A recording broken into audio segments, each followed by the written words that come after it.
It was a well-known fact around our circle of friends that I only became Chloe's boyfriend because Leo had moved back to his home country. Everyone was simply biding their time, waiting for the inevitable drama to unfold. They were all anticipating the spectacle of me being unceremoniously dumped the moment Leo returned. What none of them seemed to realize, however, was that I was waiting too. I was waiting for the exact day Chloe would finally break up with me. That day arrived at 5:30 in the afternoon, at the local marriage registry. After the last hopeful couple had departed, a sympathetic-looking employee approached me. Her eyes were filled with a pity that I had grown accustomed to. "Hi there," she said gently. "We're about to close for the day. It doesn't look like the person you're waiting for is going to arrive." I clutched the marriage application form in my hand, the paper crinkling under the pressure of my grip. My voice was quiet when I spoke, barely more than a whisper. "Give me a moment," I said, my gaze fixed on the pristine document that was supposed to represent the start of my future. "I'll make one last call." I pulled out my phone to call Chloe. The call interface was already a testament to my failed attempts, displaying 12 missed calls to her number. This last one, the 13th, also went unanswered. I silently ended the call and slipped the phone back into my pocket. With a quiet apology to the waiting employee, I turned and left the registry. As the heavy door closed behind me, I paused on the sidewalk. In the next instant, with a surge of finality, I ripped the marriage application form into small pieces and let them flutter into the nearby trash can. This was the third and final time Chloe had stood me up on the day we were supposed to register our marriage. I loved her, I truly did, but I wasn't a pathetic fool completely devoid of self-respect. "Chloe," I thought to myself, "loving you ends right here, right now." Settling into the back of a cab, I reflexively checked my social media feed. The first thing I saw was a new post from a mutual friend. The caption read, "So happy to see an old friend return. Welcome back, Leo. The future's bright." In the accompanying picture, nestled among a group of smiling friends, was Chloe. The same Chloe I hadn't been able to reach all day. And sitting right next to her, with his arm casually draped around the back of her chair, was Leo, my former best friend and her first love. The three of us had grown up together, but he hadn't even bothered to tell me he was back. I took a slow, deep breath, and, with a strange sense of detachment, liked the post. Before anyone could react to my like, a message from my boss popped up on my screen. "The H Airlines project is yours." A jolt of adrenaline shot through me, instantly perking me up. I had gotten it. I looked up at the cab driver. "Excuse me?" I said, my voice suddenly firm. "Could you take me to D accounting firm instead?" The H Airlines project was a multi-million-dollar deal. Rather than go home to an empty apartment, I decided to pour my energy into my work and stay late. By 10 o'clock that night, the city lights were just beginning to glitter against the darkening sky. I finally left the firm and hailed another cab home. The apartment was dark and completely quiet when I let myself in. I was used to scenes like this, so after a quick shower, I prepared for bed. Just as I was about to turn in, the doorbell rang unexpectedly. I got up, opened the door, and was taken aback. Chloe was there, so drunk she was leaning heavily on Leo for support. The sight felt like a physical blow, a sharp stab to my heart. After a few seconds of stunned silence, I managed to force out a greeting. "Long time no see." "Long time indeed," Leo replied with a practiced smile. He then asked casually, "Why didn't you come to my welcome back party tonight?" He looked just as handsome as I remembered, dressed in a crisp white shirt with his hair cut neatly. In my usual, measured tone, I replied, "Today was actually supposed to be our wedding registration day." The air between us went still. Leo's eyes flickered for a moment, and he adopted a sheepish expression. "Sorry about that," he said. "I must have gotten caught up in things." "No worries," I said, my voice betraying none of the turmoil inside me. It wasn't important anyway. I glanced at Chloe, who was mumbling incoherently, and thought to myself with a strange sense of peace that I had no intention of going through with the marriage anymore. I stepped back from the doorway, offering them space. "Do you want to come in?" Leo hesitated, but then politely declined. "No, I've just gotten back and have a lot to sort out. Chloe's in your care now."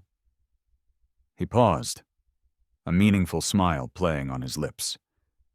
"If she gets a headache after drinking, remember to make her some hangover tea in the morning, with extra honey." "Oh," he added, as if it were an afterthought. "I almost forgot. You're her boyfriend now. You probably know all this." His words pierced right through me. Of course I knew. Every little detail about Chloe had been seared into my memory during the decade-long crush I'd had on her. I didn't lose my composure, however.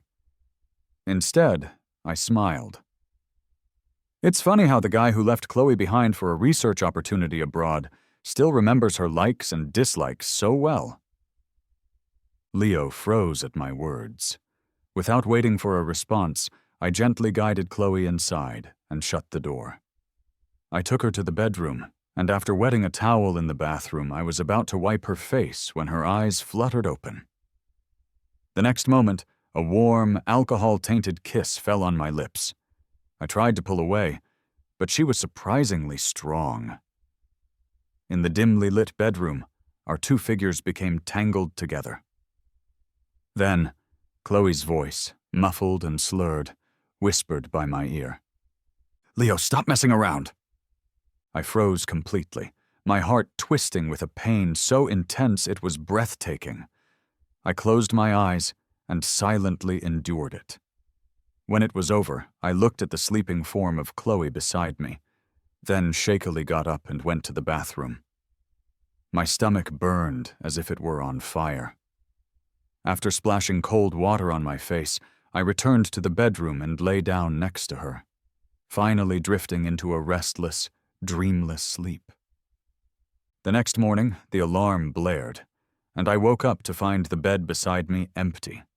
I got up quickly to wash up and ran into Chloe just as she was on her way out the door. She stood straight, a calm, almost detached look in her eyes. "Remember you have a follow-up at the hospital tomorrow," she said. I paused, my heart giving another painful tug. I didn't mention that I had already booked the appointment for her. I just replied casually, "All right." She didn't want my child. That was a secret we both understood without ever speaking it aloud. Frankly, at this point, I didn't want any ties with her anymore either. Satisfied, Chloe turned to leave, but then suddenly seemed to remember something. "Oops," she said lightly. "I had something come up yesterday, and I completely forgot about our registration. We'll go again when we have time." This was the third time I had heard her say those exact words. I had nothing left to say in response, so I just nodded. "Sure, when you have time." Chloe was surprisingly calm, and her casual demeanor was what made it all the more cutting. She glanced at me one last time, without another word, before leaving the apartment. When I arrived at the office, I went straight to the administration manager. "There's no need to approve my wedding leave," I told her. The manager looked at me in shock. "What happened? Weren't you getting married? Did the wedding date change?" I shook my head. "No, I'm not getting married anymore." Seeing the shocked look on her face, I handed her a stack of papers. "Also, I've applied for a long-term position in the company's German branch. I'm planning to leave next month." The manager was even more surprised now and questioned me multiple times. "Are you sure about this? You have no base in Germany. It's like starting over from scratch." I gave her a serious, determined smile. "The senior management positions here are saturated. To move up, I have to start over.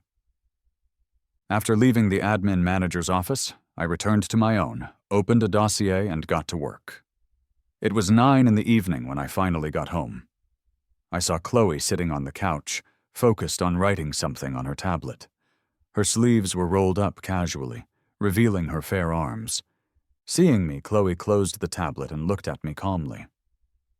"Did you know Leo is back?" "Yeah," I replied steadily, looking her directly in the eye. "He brought you home when you were drunk last night." Chloe paused, then raised an eyebrow slightly, neatly dodging the topic.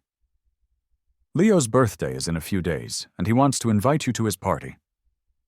I looked at her and asked, "Why is he asking you to invite me?" She answered matter-of-factly, as if it were the most obvious thing in the world. "He's working at my research institute now. It was just convenient." My lips twitched into a humorless smile. My eyes held a trace of indescribable irony.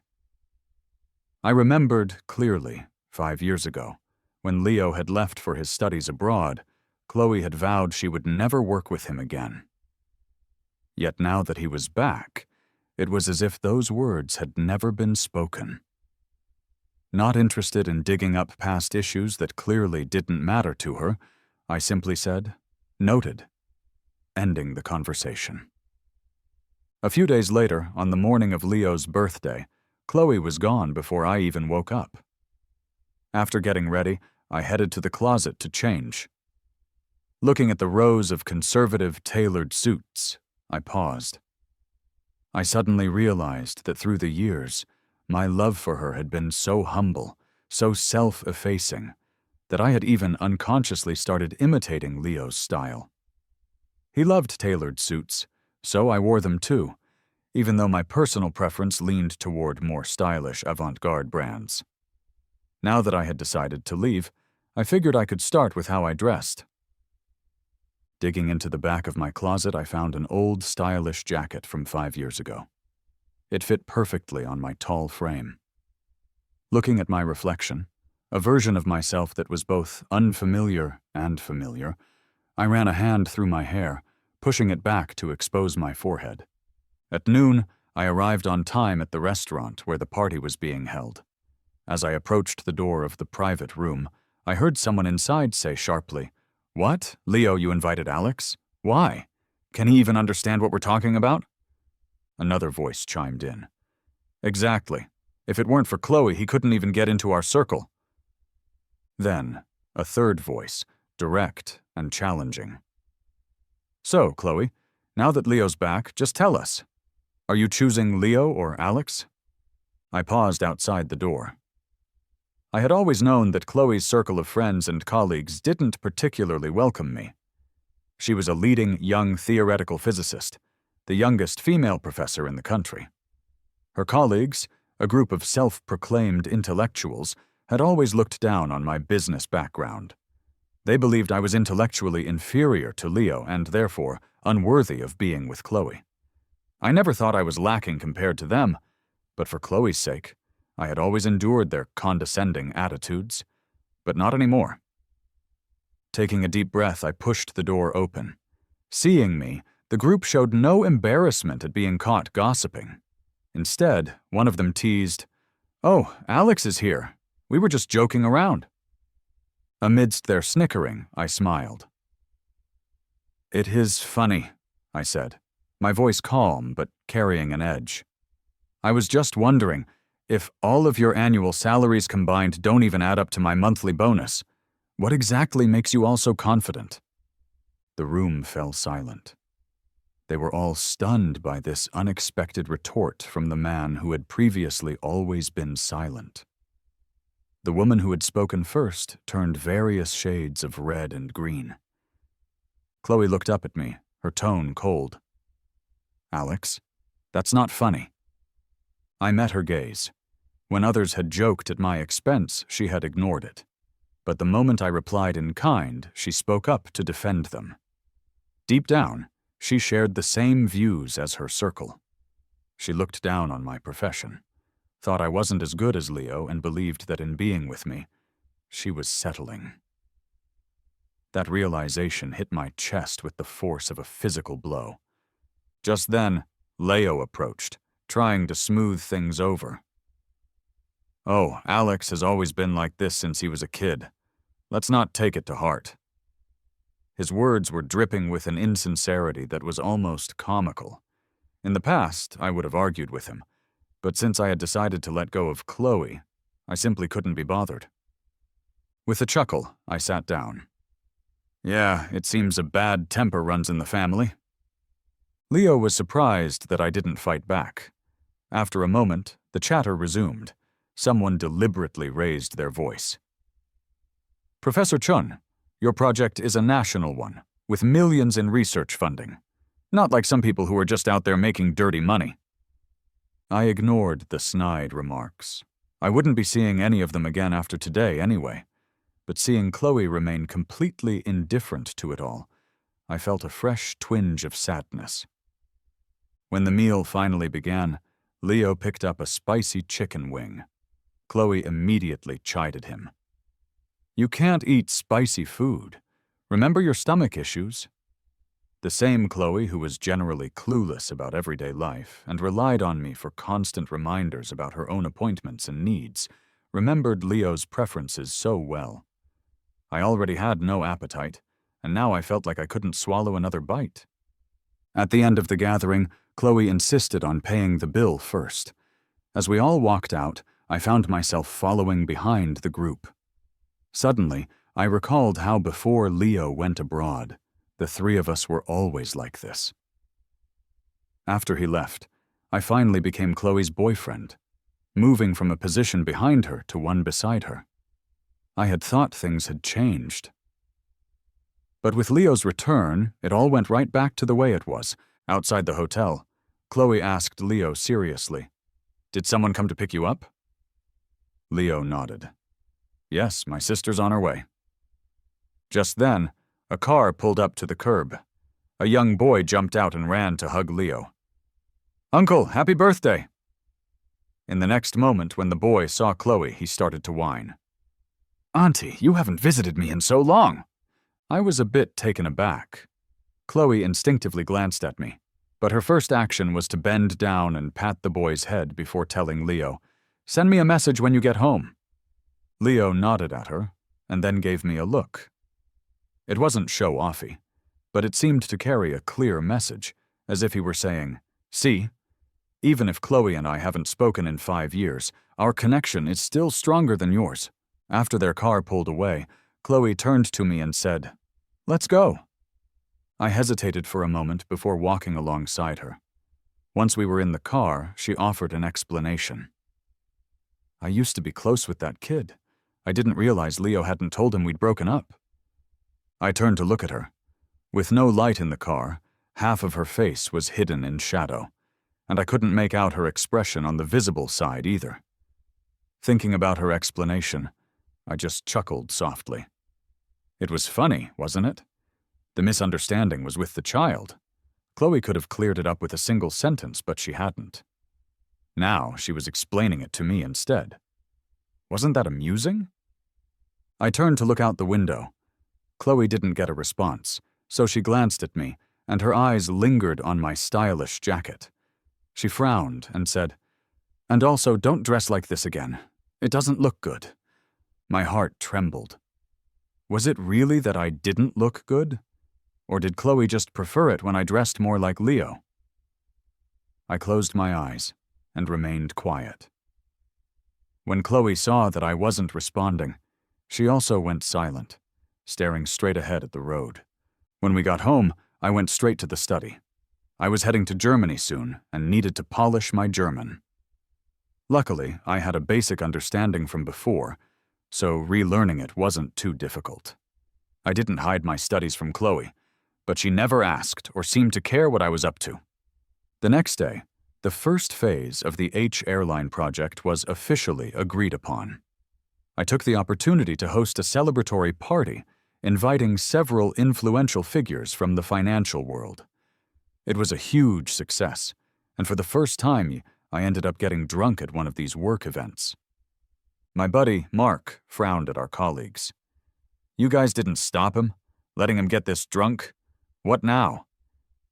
Everyone looked at each other, unsure what to do. Does Alex have a girlfriend? One asked. I don't think so, another replied. Why not give that girl a chance? She likes Alex, right? Let her take him home. Mark scoffed and was about to offer to take me home himself when my phone rang. The screen displayed Chloe's name. Mark picked it up and put it on speaker. A calm female voice came over the line. Alex, where are you? Why aren't you home yet? Though her tone was cold, it confirmed her identity. I actually had a girlfriend. Everyone was shocked. Only Mark was still frowning at her cold tone. He said, Hi, I'm Alex's colleague. He's drunk. Can you come pick him up? The line was silent for a moment. Then her voice, suddenly even frostier, said one word, address. Someone quickly provided it before the call ended. My colleagues were even more astonished, buzzing with chatter. In all these years, I've never heard of Alex having a girlfriend. Yeah, he's worked late so many times, and no one's ever come to pick him up. Mark just looked at my flushed face and sighed. When Chloe arrived at the venue, my intoxication had faded slightly. I was just dazed, sitting on the sofa. She walked up to me, and I just stared blankly at her without saying a word. Chloe quickly and carefully looked me over before coldly asking, Was it necessary? Was it necessary to drink to this point for a job? My mind was fuzzy, but I instinctively wanted to reply, Of course it was. But sensing Chloe's displeasure, I chose not to snap back. Instead, I tugged at her sleeve and mumbled, Let's go home. Chloe felt a tightness in her chest. She gave a brief nod to the observant Mark and helped me out. I fell asleep in the passenger seat as soon as we were in the car. Chloe glanced over at me absent-mindedly. She noticed I was wearing a simple white shirt under my coat today. Her frown relaxed. I looked much better like this, she thought. Less flashy than in those garish clothes. When we got home, Chloe led me to the bathroom, intending to help me sober up. But I pulled her down by the collar, and random, clumsy kisses landed on her face. Chloe, flushed with desire, finally had enough. She held the back of my head and kissed me back fiercely. After things finally calmed down, I lay face down on the bed, my mind clear, but my body too drained to move. Chloe leisurely emerged from the bathroom, looking unusually gentle. Suddenly, her phone rang. Seeing Leo's name on the screen, she immediately answered. Leo's anxious voice came through the phone. Chloe, I accidentally set the pan on fire when I was cooking. It's burning. What should I do? Chloe's face changed instantly. I'm coming right over. Hanging up, she went to change. Seeing me watching her, she reflexively gave an excuse. The lab has an emergency. I need to step out. No need to wait up for me tonight. Not checking for my reaction, she quickly dressed and left. With the sound of her hurried departure, the house grew cold again. I said nothing, just closing my eyes in discomfort. We had just been intimate, the warmth between us not even gone, and she was already rushing to another man's side. I don't know how long it had been when my own phone rang. It was Leo. I suddenly had a feeling this was some kind of power play on his part. I let it ring for a while before finally picking up. Leo's emotional voice came through. Chloe, let's get back together. You still love me, right? Otherwise, you wouldn't have come to me right after leaving Alex. I stopped breathing for a moment. I unintentionally tightened my grip on the phone. Then, Chloe's voice, raspy but clear, came through. Yes, I still love you. In the next instant, the call ended. The cold glow of the phone's screen highlighted my pale face. At that moment, I didn't know if I was more upset that one call from Leo was enough for Chloe to leave me, or for the fact that despite Leo choosing his future over her again and again, she kept forgiving him. Lying in bed, a memory I thought I had forgotten long ago surfaced. It was during the first year Leo was abroad. Chloe had won her first major award in physics. I had happily taken a bouquet of flowers to surprise her backstage at the awards ceremony, but I overheard her talking with a classmate.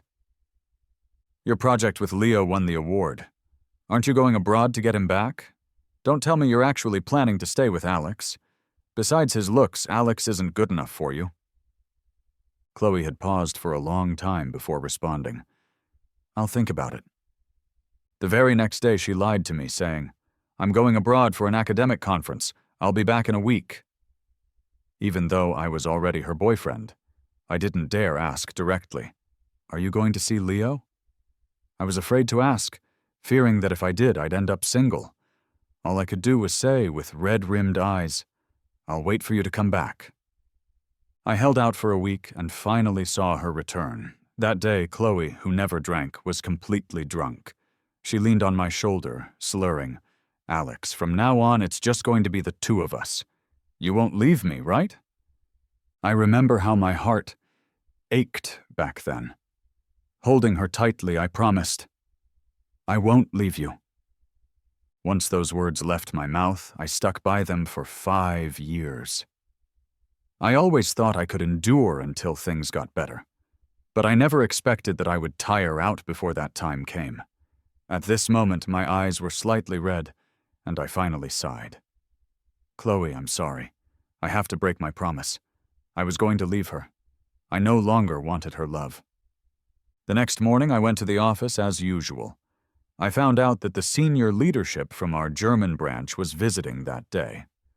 After their official evaluation, they spontaneously decided to visit a local museum. As an employee who was about to transfer to Germany, I had to tag along.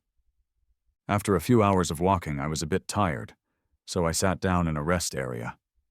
Suddenly, a bottle of water was handed to me. I looked up, startled, to see it was Chloe. For a moment, I thought I was hallucinating. She opened the water for me and helped me take a few sips before I caught my breath enough to ask, "Why are you here?" Chloe didn't answer my question. Instead, she introduced me to the woman standing next to her. "This is my boyfriend, Alex." Then she introduced the woman to me. "This is our lab's new researcher, Zara." I reached out my hand, smiling politely. "Nice to meet you." Zara shook my hand, beaming. "Wow, your boyfriend is so handsome. What a catch for you. By the way, where does your boyfriend work?" Chloe hesitated for a moment, then vaguely said, "At a small office." I raised an eyebrow at that. I knew well enough that Chloe didn't even know the name of the firm where I worked. We had been together for 5 years, and I hadn't changed jobs, but had it ever mattered to her? So I filled in the details myself. "I work at a firm called D Accounting." Zara was surprised and playfully slapped Chloe's arm. "You're being humble, aren't you? That's one of the top 4 accounting firms in the world. If that's a small office, then there are no big firms around here." Chloe paused and looked at me with a complicated expression, staying silent. Zara didn't think much of it and said, "I'll head on to the front. I'll catch up with you guys soon." As Zara left, Chloe and I walked slowly, her face tense and lost in thought. I sighed and spoke plainly. "I work at a D firm as a fund manager. I handle fund investments and management." Chloe lowered her eyelashes, avoiding my gaze. "Why are you telling me this?" I responded calmly, "So that next time you can tell people that, instead of just saying I'm your boyfriend and that's it." I wasn't just Chloe's boyfriend. I had my own identity. Chloe frowned, her tone somewhat annoyed. "Our work fields are totally different. How would I know about some D firm?" I paused briefly, then lightly chuckled with a sudden sense of realization. "Yeah, you're right. We really are from 2 different worlds." The smile faded quickly, and I looked ahead, where my boss was waving at me. "All right, let's drop it. I've got to go talk to my boss." I picked up my pace and walked ahead. Once I was next to my boss, he looked pointedly at Chloe, who was trailing behind me. "Your girlfriend?" he asked. I nodded. "Yes." The boss jokingly asked, "Are you okay with going to Germany alone? You're not bringing her?" At that moment, Chloe joined us, calmly gazing at the exhibit. Her profile was just as defined and beautiful as ever. I chuckled softly, turning my gaze away first. I knew she didn't speak German, so in front of her, I confidently responded to my boss in German, "I'm okay with it." After wrapping up the socializing, I saw the managers off. Turning around, I only saw Zara, who pointed to a store. Chloe went to get water. I nodded. Zara, being naturally chatty, started talking. "I'm here mainly for the opening test of the Deep Space Science Art Museum, which is a branch of the City Star Observatory. Your girlfriend has been working on this project for 5 years. It's opening tomorrow. You're coming, right?" I remembered seeing Chloe visit the Star Observatory website before, but I hadn't thought much of it. I simply said, "She didn't mention it to me. Besides, I have a meeting tomorrow afternoon that I can't miss." Zara was surprised and immediately pulled a ticket from her bag, boldly saying, "Oh, she might have forgotten. You're her boyfriend. How can you not come?" I took the ticket, my expression unreadable. When Chloe returned, she handed me a bottle of water, asking casually, "What did Zara say to you?" I instinctively shook my head. "Nothing much." Early the next morning, I sat on the sofa, watching Chloe as she bustled around. From the moment she got up, she pulled out a couture dress, the kind she usually only wore to major events, and got herself ready as if she were heading to her own wedding. "I've got something important today. I might be back late," she finally remembered to tell me, just as she was about to head out the door. It was obvious she had no intention of inviting me to whatever opening ceremony she was off to. I felt a little pinch in my chest, but I replied calmly, "All right, good luck with the opening today." Chloe was taken aback for a second. "How did you know?" she started to ask, but her phone rang before she could finish. She glanced at the screen and quickly forgot about me, answering the call. "You're here already? I was planning to come get you." Leo's clear voice came through the phone. Though I couldn't quite catch the words, the front door closed, cutting off the last bit of sound.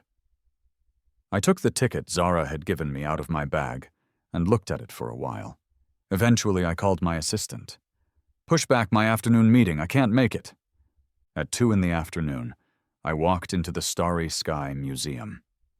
It had been 5 years since my last visit. The last time I was here, it was to witness Chloe confess her feelings to Leo at the old observatory. Back then, I stood among the crowd, knowing that I had arranged that entire romantic scene for her confession. And today, was I here to witness the grand opening of a project dedicated to him? The ceremony had already started when I found a spot to stand at the back. Once the lights hit the stage, Chloe walked up. She carried herself with such poise and confidence that a few of the women in the audience began whispering in admiration. Chloe took the microphone and spoke fluently. "This Deep Space-themed Science Art Museum is a joint project of our Deep Space Exploration Lab. It has taken me 5 years to complete this." Saying this, her gaze drifted to where Leo was sitting in the audience. Her tone suddenly became softer, more magnetic. "I once promised someone that we would explore the universe together. We lost 5 years, and this museum is my reunion gift to him. Leo, thank you for coming today." The audience erupted into applause, deeply touched by her words. Everyone except me. I stood dumbfounded among the cheering crowd, watching as Chloe pulled a beaming Leo onto the stage and hugged him under the spotlight. Unable to watch any longer, I turned to leave, only to come face to face with Zara, whose face was full of awkwardness. She glanced from the couple still hugging on stage back to me, opening her mouth to say something. But I walked past her calmly, as if I'd never been there at all. I left the museum and returned to my office. In hindsight, I should have just stayed for the meeting. Once work ended, I drove home.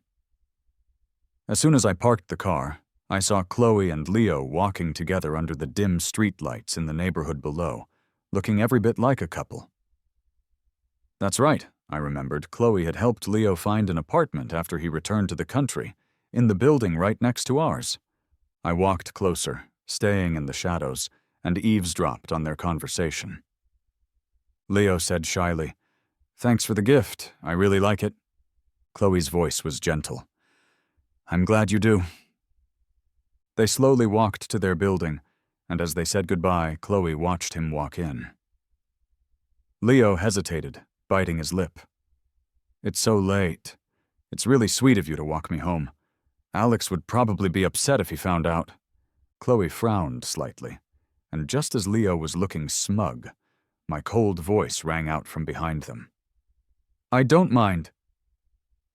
I emerged from the shadows of a large tree, looking at Leo with an indifferent gaze. "We're just friends, right? Walking each other home isn't a big deal, is it?" Leo's face flushed from red to blue, and he barely managed to muster a smile. "Yeah, I suppose I was overthinking it." I finally glanced at Chloe and then walked past them toward our apartment. Soon, Chloe caught up, walking silently beside me without a word of explanation. As soon as I got home, Mark texted me. "We're planning a farewell party for you this Friday. No excuses, you have to come." I chuckled at that. I looked at Chloe and calmly asked, "This Friday, I'm going to a party. Want to come?" Chloe was taken aback, surprised that I was actually inviting her to something.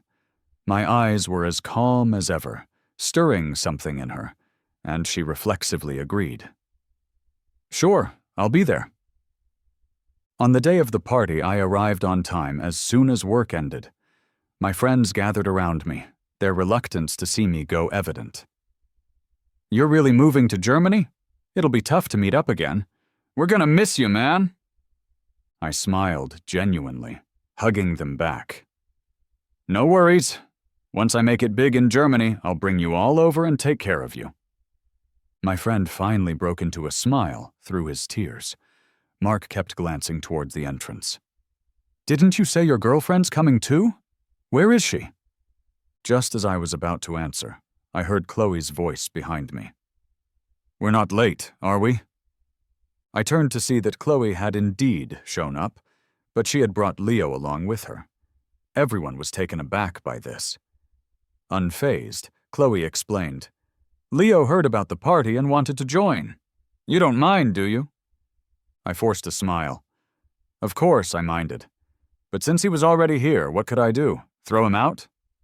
"Come on in, make yourselves at home," was all I could manage. The farewell dinner ended up being awkward beyond belief. Chloe, right in front of all my friends, would dish out food for Leo, saying things like, "Here, your favorite pork ribs with potatoes."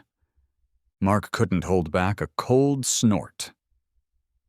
"Chloe, maybe you could also serve your actual boyfriend his favorite food since he can't seem to get any of your attention." Chloe froze, unsure of what to do. I understood then. She didn't even know what I liked to eat. "It's fine. I'll help myself," I said with an awkward laugh, turning the lazy Susan in front of me.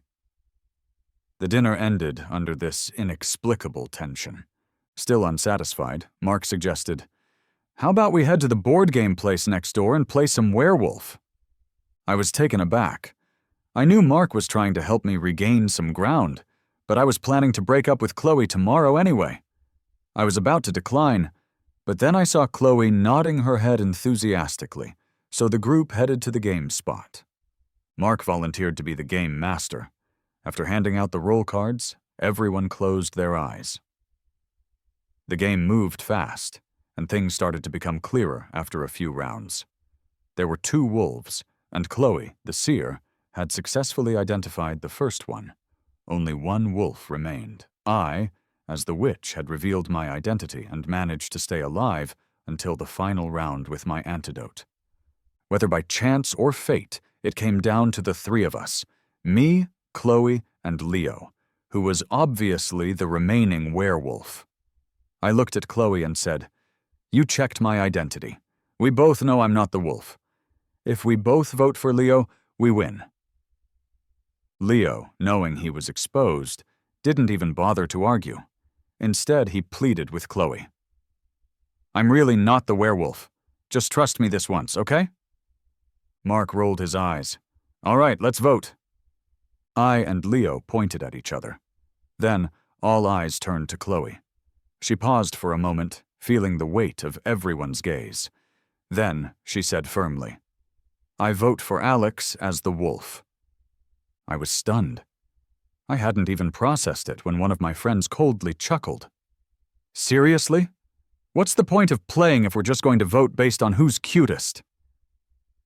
Leo's eyes glistened with tears almost instantly. He looked pitiable as he addressed the group. "I don't know what I did wrong to be targeted like this. If you guys don't want to play with me, then I'll just leave." With that, he darted out the door. Chloe immediately stood up, looking at me coldly. "It's just a game. Why are you taking it so seriously?" After saying that, she went after Leo. I instinctively grabbed her arm. "Don't go." With everyone around being my friends, if she just left like that, how incredibly awkward would that be for me? Chloe's eyes flickered. She clearly realized the same thing. But ultimately, she broke free of my grasp, saying politely, "I'll cover the bill for this. You guys enjoy." Then, without hesitation, she turned and left. She chose to abandon me and went after Leo. I watched Chloe's retreating figure, feeling a deep, hollow sense of sadness. Everyone fell silent. Mark looked at me apologetically. "I'm really sorry, Alex. I didn't expect it to end up like this." I snapped back to reality, forcing a smile. "It's okay. I know you guys had my back, but today's supposed to be my farewell party, and without them, we can speak more freely, right?" Under the dim light of the game room, my eyes were shockingly red, yet I smiled and raised my glass. "Come on, cheer up. Me leaving is a good thing. You guys need to wish me well. Like, wish me." I paused for a thought before continuing, my voice cracking as tears welled up. "Wish me success. Wish me all the best." Everyone exchanged a look, subtly tearing up too. They raised their glasses for a toast, clinking them loudly. "To you, success. May all your wishes come true." After the gathering, I got the notification for the plane ticket my company had booked for me. "Dear Mr. Alex, your flight 7399 is scheduled to depart on January 24th, 2025 at 5:20 p.m. Safe travels."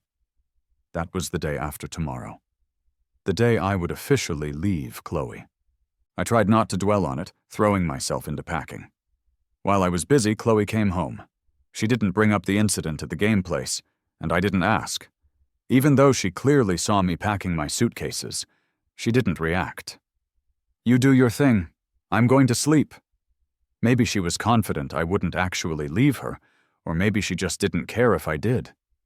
While packing, I stumbled upon 2 forgotten theater ticket vouchers at the bottom of a drawer. I remembered winning them in a raffle months ago with Chloe outside the theater. We had planned to see a play together, but when Leo came back, we both seemed to have forgotten about them. I held up the tickets and called out to her. "Let's use these tomorrow," Chloe casually agreed. "Sure." I put them in a visible spot on the coffee table. Once we saw that play, there would truly be nothing left between us. The next day, Chloe and I went to the theater to see a play based on Eileen Chang's classic, Red Rose and White Rose. The most iconic scene of the play is the male lead's confession. He says every man has 2 women in his heart. Marry the Red Rose, and in time, she becomes a mosquito bloodstain on the wall, while the White Rose becomes the bright moonlight before the bed. Marry the White Rose, and she becomes a grain of rice stuck to your clothes, while the Red Rose is the cinnabar mole on your heart. I was captivated by this scene, and my eyes even got a little misty. I couldn't help but relate it to myself. This scenario wasn't something women could escape either. Leo was the white moonlight in Chloe's life, dazzling and charming, and I found myself glancing at Chloe. But in the dim light of the theater, she was engrossed in replying to messages on her phone. The screen showed Leo's name, a small detail that stabbed at my heart. "What are you doing? I'm so bored. Can you come over and keep me company?" "Hold on. I'll be there soon," Chloe quickly replied. Then, sensing something, she looked up to see my calm face. She asked, puzzled, "What's wrong? Is the play not good?" I shook my head and just said, "It's nothing." I turned back to the stage, thinking that in this scenario I might not even be the grain of rice. My heart ached, feeling both ridiculous and sad. After the play ended, we followed the crowd to the theater entrance. I knew the reason Chloe was in such a rush was to meet Leo, but I couldn't help myself from speaking up. "Let's go home for dinner. I bought a bunch of your favorite foods." But Chloe cut me off without hesitation. "No, I have something later." "It's just a meal. It won't take you long." I tried to persuade her, wanting just one last meal to put a proper end to our relationship. But Chloe wasn't interested. Her eyes were cold and indifferent, just like any other ordinary day in the past 5 years. She said, "Next time, when I'm free, I'll definitely accompany you." At that moment, I finally felt a sense of relief. I said goodbye to her as usual. "All right, I got it." I watched her turn away, eager to catch a taxi and vanish from my sight. Then, I whispered softly to her, retreating back. "There won't be a next time, Chloe." When I got home, the pickup service I had arranged was right on time at the door. I sent all the clothes I couldn't take to Germany back to my parents' house. I also cleared out our photos and the few couple items we owned, throwing them in the trash. Before leaving, I left a parting gift for Chloe in the form of sticky notes. I stuck one on the fridge. "Vegetables are best eaten within 3 days. I left your beef in the freezer. Remember to thaw it before eating." I put another one on the washing machine. "Your wool sweaters and suits can't go in the washer. You need to take them to the dry cleaners. And don't mix different colors of laundry." On the balcony, I stuck one on the wall. "The plants on the windowsill need watering at least once a week, or they'll dry out."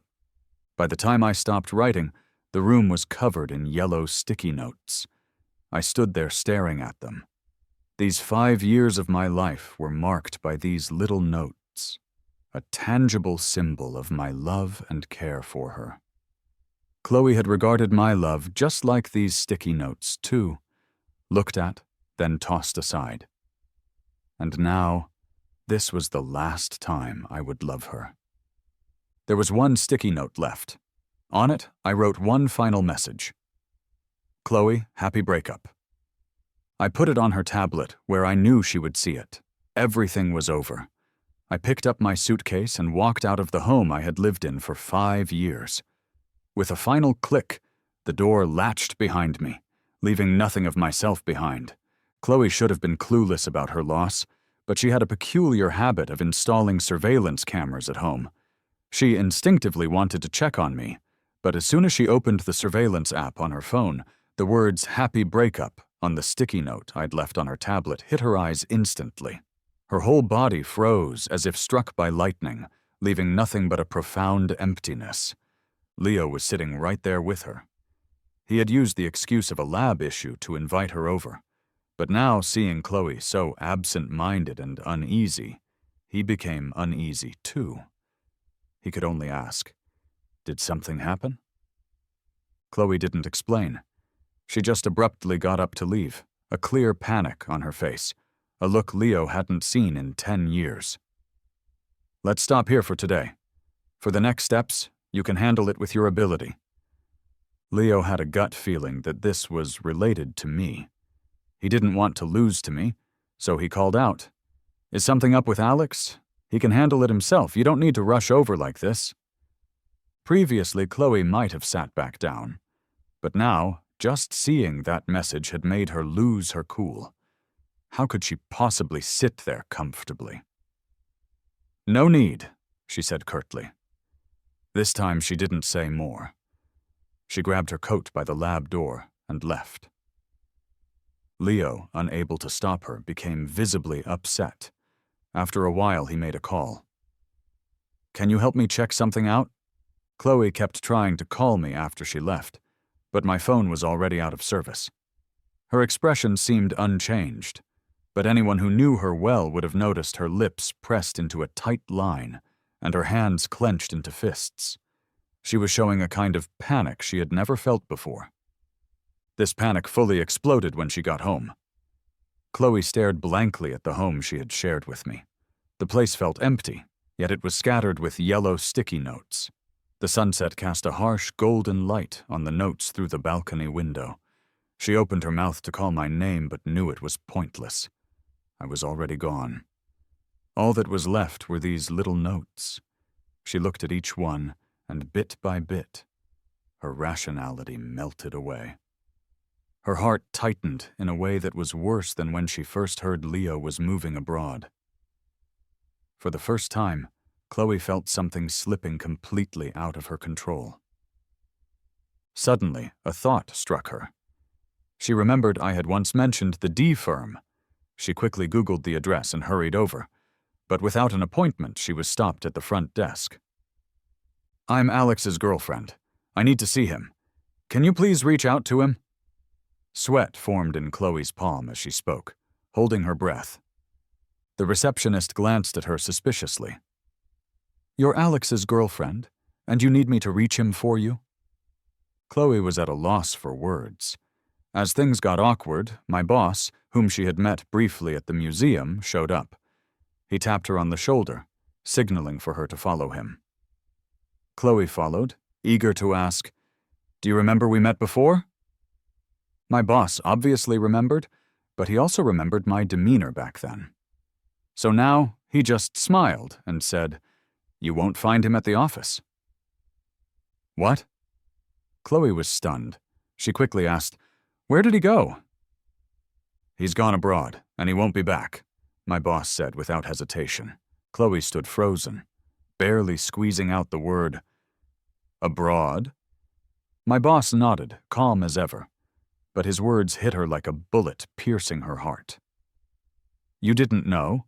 He applied for a position in Germany a month ago." Chloe's face fell instantly. "A month ago? Wasn't that right when Leo came back?" So, from the moment Leo returned, I had already been planning to leave her. Understanding this, Chloe felt something indescribable weighing on her chest, suffocating her. "He didn't mention it," she spoke, finishing half a sentence. Meeting my boss's gaze, which seemed to be watching the drama unfold with detached amusement, she got a bit angry. "I see. Thank you," she said stiffly, and walked away. My boss watched her leave for a moment before reluctantly turning away. He then texted me, "Your girlfriend came to the office. She might be heading to Germany to find you." He knew I was on the plane and couldn't reply, so, half curious, he set it aside and went about his day as if nothing had happened. Meanwhile, back at home, Chloe was filled with a simmering rage. Whether it was the curious looks from others or the fact that I had parted ways with her without a single word, she felt deeply upset. Seeing the room filled with my sticky notes only fueled her growing anger. "Writing these to ease your guilt? Alex, I won't let you just end things one-sidedly."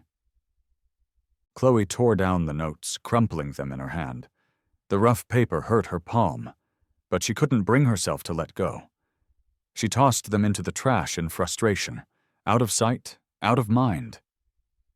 Suddenly, her phone buzzed. She grabbed it, but it wasn't me. Disappointment flashed in her eyes, but she quickly answered the call from her friend. "I found Alex's flight details and a temporary address for him in Germany. It's just—" Chloe felt a surge of joy. "Thanks. I'll treat you to a nice dinner when I get back." She was about to book a flight when her friend hesitantly asked, "I have to ask, what's your plan now?" "Leo's back, and Alex chose to part ways with you. Isn't this your chance? Why are you chasing him?" Her friend's voice grew serious. "Could it be that you actually fell for him?" Chloe's eyebrow twitched. A strange feeling flickered inside her, but it left too quickly for her to grasp. So she pushed it down. Calmly, she replied, "No, I just want to ask him for a clear reason. Even if we're breaking up, there has to be a reason. Am I, Chloe, someone who can be tossed aside that easily?" Caught up in her own situation, Chloe didn't notice it, but her friend on the other end of the line picked up on the dissatisfaction and anger in her tone. Even when Leo had left her back then, she wasn't this upset. But now wasn't the time to go into detail, so her friend just vaguely said, "Got it, you go ahead, I won't bother you." After hanging up, she thought for a moment, and then called someone else. As soon as the call connected, her friend's expression turned stern. "Leo, I need to talk to you about something." Chloe booked a ticket and rushed to the airport. On her way, someone from the lab called. "Chloe, we're at the final stage of our project. What's with you taking time off so suddenly?" Chloe gripped the steering wheel, her tone calm but firm. "I have something personal to take care of. It won't take long. If everything goes smoothly, I'll be back by tomorrow." There was silence on the other end for a moment. Then, in a serious tone, her colleague said, "Leo came back home to develop his career because of you. I can't believe you haven't noticed his feelings for you these past days." Chloe felt a twinge of irritation. Her tone started getting a bit unfriendly. "That's my business." This meant she had to go, no matter what. "All right. In that case, I have nothing more to say." With a click, the call ended. Chloe frowned slightly. She was just now realizing how much her social circle rejected me, to the point where they could speak so bluntly about it. How biased were they? What were they saying and doing to me behind her back? Clenching her teeth, she slammed on the gas pedal. At the international airport, tourists chattering in different languages bustled about, switching flights and heading to different destinations. It took Chloe a while to find her gate. Sitting in the departure lounge, she felt a bit nervous. Her mind wandered, imagining what it would be like in a few hours when she faced me in Germany. She definitely needed to ask me why. Even if it was a breakup, why not do it face to face? Especially since they had been stable for 5 years, with almost no fights. Why end it now? If it had to do with Leo, it was troubling. She knew she still had some lingering feelings for him too, but wasn't I the one who had promised to always stay by her side? Only 5 years in, and now I wasn't keeping my word.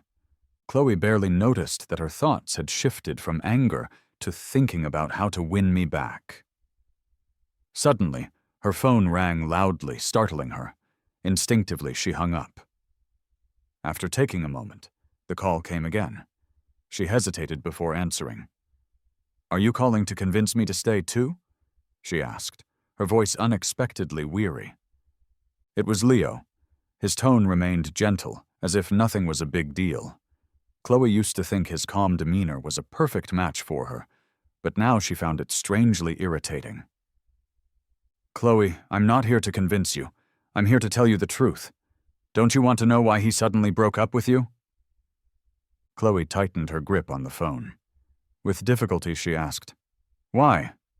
Leo chuckled, a hint of dark meaning behind it. "Because he chose his career over you, Chloe. This opportunity to go to Germany is very important for him. Once he's worked abroad for a bit, he'll be made the main person in charge when he returns. Why would you want to hold him back?" Leo's words hit Chloe hard, destroying her fragile illusions. She opened her mouth to deny it, but then she remembered what her lab director had said. He applied to be sent to Germany a month ago, so it wasn't because Leo returned that I decided to leave her. I had already decided to give her up, and Leo's return just happened to coincidentally align with that. With that realization, Chloe shut her eyes in discomfort. An overwhelming wave of anger swept over her. She ended the call stiffly, sitting in the airport lounge like a soulless statue, unmoving, until the airport announcement blared. "The boarding gate for your flight will close in 15 minutes. Please prepare to board." It snapped Chloe out of her daze. At that moment, her ticket to Germany felt like a cruel joke. With a mocking smile, she picked up her luggage and headed toward the service desk, a cold aura surrounding her. "Hi, I'd like to cancel my ticket, please." After a flight lasting over 10 hours, I felt a bit weak in the knees the moment I got off the plane.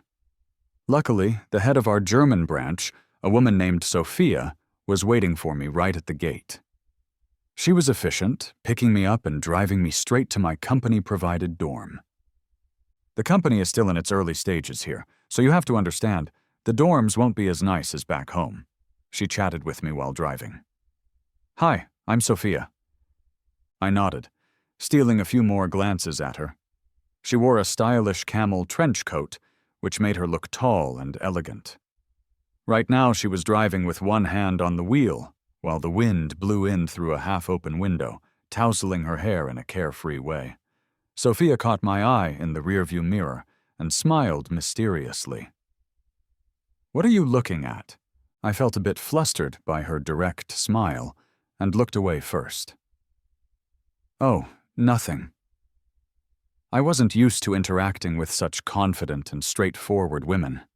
Back home, even the most accomplished women often kept up a facade of humility, sometimes to the point of being disingenuous. So there was a slight novelty in her presence, a feeling which quickly faded. When we arrived at the dorm, Sophia helped me with my luggage and checked that all the utilities and furniture were in working order before saying goodbye. "If anything happens, you can find me at 304. That's where I live." She placed the keys on the counter and reminded me, "Remember to check the peephole before opening the door. You're new, and there are quite a few curious people on this floor who will want to know about you." I nodded obediently. Only then did Sophia leave, closing the door behind her. Once I was alone, I let out a sigh of relief. Even knowing she was sent by the firm, being alone with a woman I'd just met still made me a bit uncomfortable. Now that she was gone, I finally had a moment to really look around the room where I'd be staying for the next few years. Compared to my old place, this was more like a hotel room, about 40 square meters, with basic furniture and not much else. But I was so tired that I just collapsed onto the bed. Now, at last, I had time to check my phone. Logging onto the internet, I saw the message from my boss. I went silent instantly. Chloe was coming to find me? I doubted it could be true. Deep down, I didn't believe it. Yet I couldn't help but feel a strange, fluttering anticipation. A night passed. Then another. 48 hours later, while lying on the bed, I chuckled self-deprecatingly. Why was I still lying to myself at this point? Feeling a wave of sadness, I was about to fall asleep when my phone buzzed in my hand. I opened it to see that Leo had posted something new. The caption read, "After everything, you're still by my side." The photo was a close-up of 2 hands intertwined. I instantly recognized one of those hands as Chloe's. At that moment, I felt a sharp, physical pain in my chest. The rising emotions welled up inside me, making it hard to breathe. I had prepared myself for the possibility of Chloe and Leo getting back together after I left. But I never thought it would happen just 3 days after I was gone. The photo felt like taking a bullet straight to the heart. I lay on my bed, covering my eyes with my arm, seeing nothing but darkness. Eventually, a single tear slid silently down my face. I really didn't want to cry over Chloe anymore, but I couldn't help remembering the past 5 years. I had done so many things for her that I didn't even like, just to help her move on from Leo. She would want to study in the library during the winter, so I'd get up at the crack of dawn to save her a spot. The winter always felt desolate, and even bundled in thick winter clothes, I still felt the biting cold. When I heard that Chloe's lab needed funding, despite their impressive degrees, Those venture capitalists couldn't help but speak critically about the practical applications. So I'd go ahead of them and smooth things over with the investors, never telling her about it. I thought loving her meant doing these things for her. If I told her, she might feel obligated to me out of gratitude rather than love. All I ever wanted was Chloe's love, not her thanks. Yet, despite everything, I didn't get her love or even her gratitude. A sharp pang hit my nose, and the overwhelming feelings dragged me into a dark place. This is the last time, Alex, I told myself. This is the last time you'll cry over Chloe. 3 years later. Today, I wore a camel-colored coat, my slightly curly hair resting on my forehead. My tall frame drew everyone's attention the moment I appeared in the lobby of the German office. I ignored all the stares and walked confidently into my boss's office. Inside sat the head of the German branch. Seeing me, his usually stern face relaxed into a slight smile. "You're here?" I nodded, finding a seat. "How's the application?" The boss broke into a warm smile, fetching a document from his cabinet. "All set. Your transfer back home is officially approved. You're leaving in 3 days. Once you're back, you'll be taking the number 2 spot over there. How about that? Consider it a promotion." I finally cracked a small smile. I stepped up, took the document, double-checked it, and visibly relaxed. "I spent 3 years turning this branch around for you. You'd better promote me to keep me around," I joked lightly. The boss chuckled, said a few more encouraging words, and let me go. When I stepped out, I ran into Sophia. "How'd it go?" she asked. I raised the document in my hand. "Heading home." I smiled warmly, a hint of genuine longing in my eyes. Sophia was genuinely happy for me, yet she couldn't deny a touch of sadness. "So, we won't see each other anymore?" I patted her on the shoulder, joking. "It's fine, you can come work over there. I'll be your tour guide, for free, of course." I said it casually, not with much sincerity. After all, Sophia's entire family was in Germany. But to my surprise, she seemed to be seriously considering it. She nodded. "Okay." I didn't think too much about it and turned to leave. Only Sophia remained standing there, watching my retreating figure with a fixed gaze.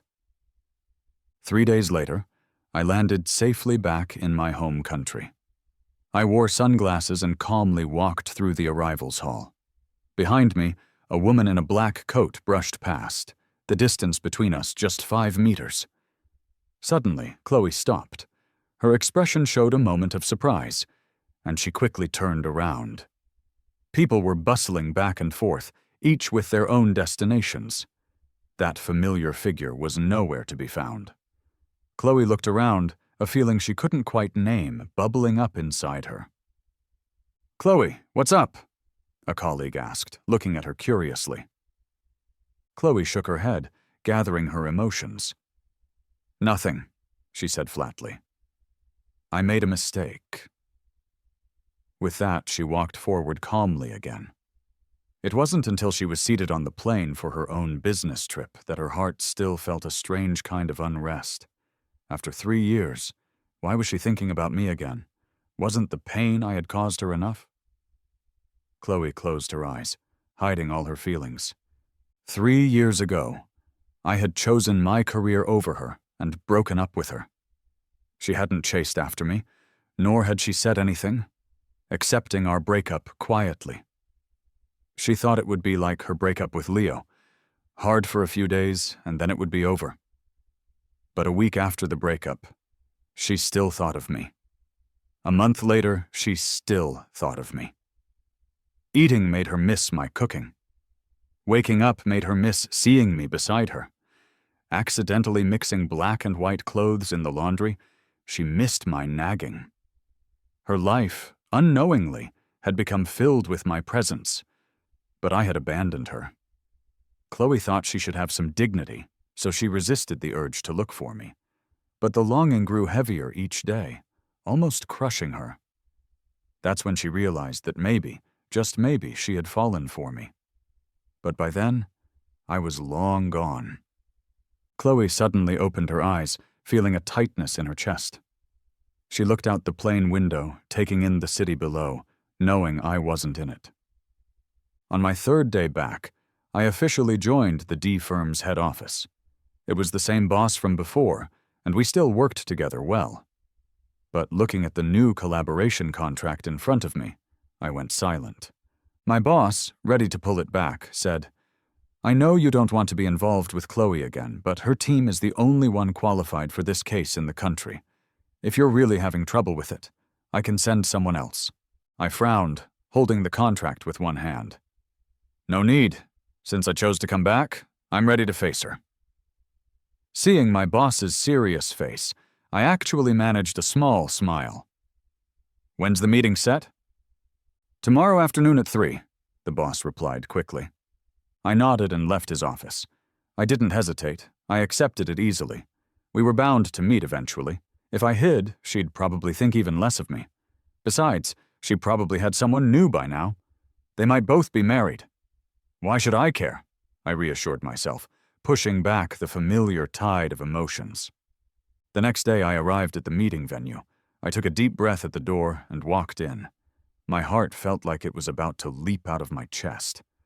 I looked around nervously but didn't see Chloe. Just a room full of unfamiliar faces. Someone approached me with a warm smile.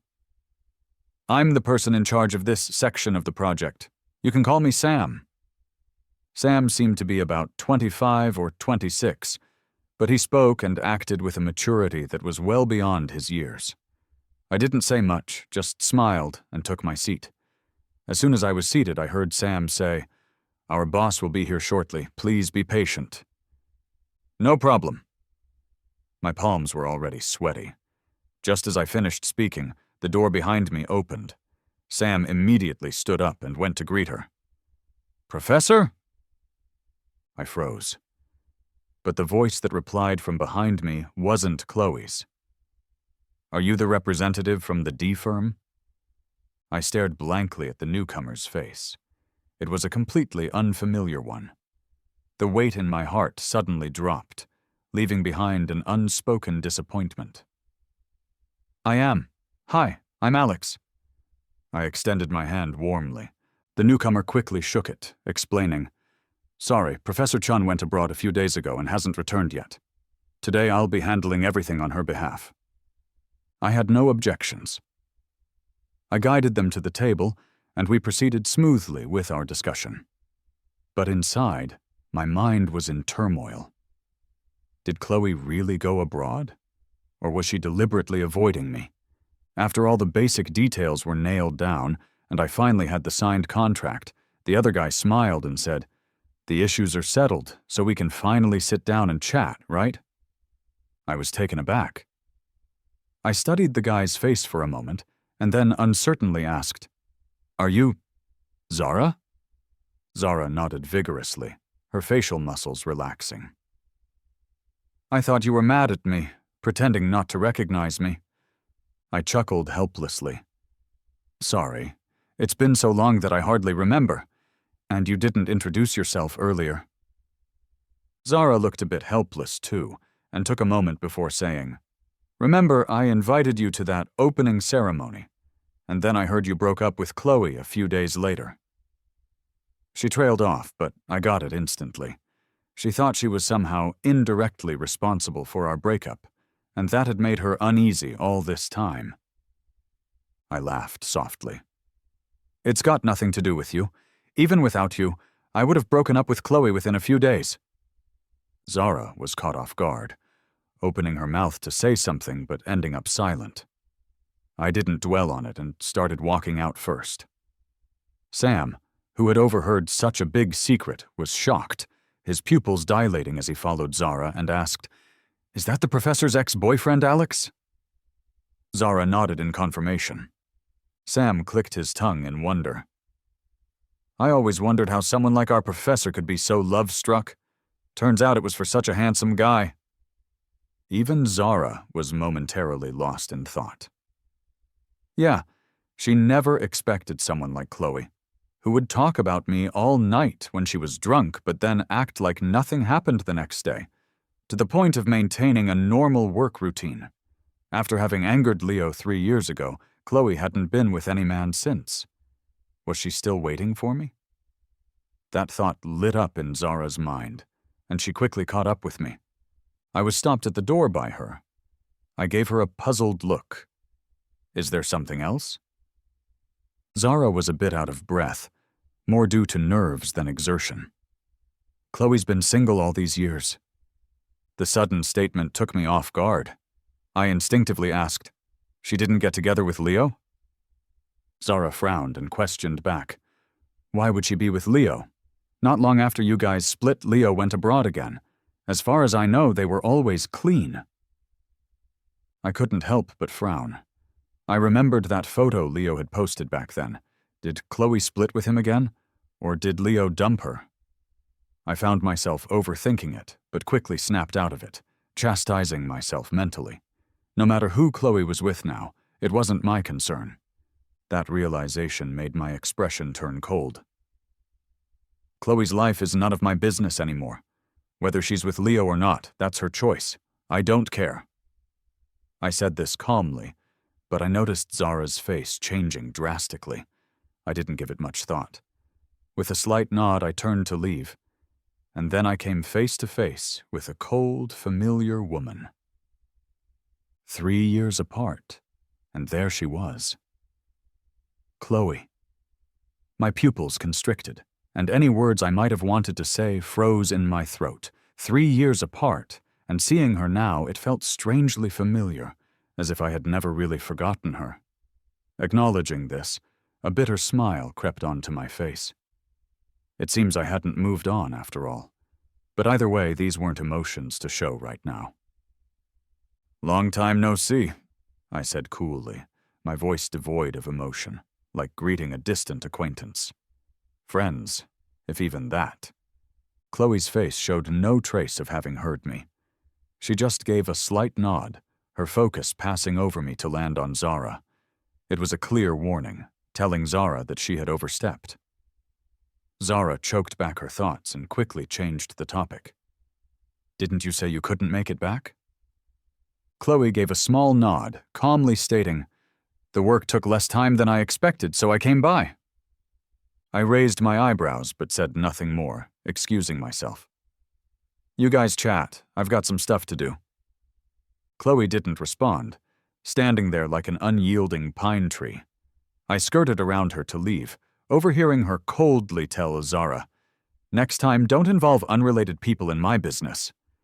I paused abruptly. Unrelated. I smirked bitterly and continued on my way. As Helen listened to my footsteps fading away, her face grew dark, a chill seeming to emanate from her and cool the surrounding air. Zara, however, saw through Helen's stubborn pride. She sarcastically said, "Keep being stubborn. When Alex finds someone new, you'll only have regret to keep you company." Helen unknowingly clenched her fists, her whole demeanor drooping as shadows cast over her features. She muttered, "Didn't you hear him? He said he doesn't care, so I'm nothing to him." Zara was also at a loss for words. "Fine, have it your way." Frustrated, she walked off, but stopped after a few steps. "When I first met you, you weren't like this. Otherwise, I wouldn't have joined your lab. But there's one thing I do understand.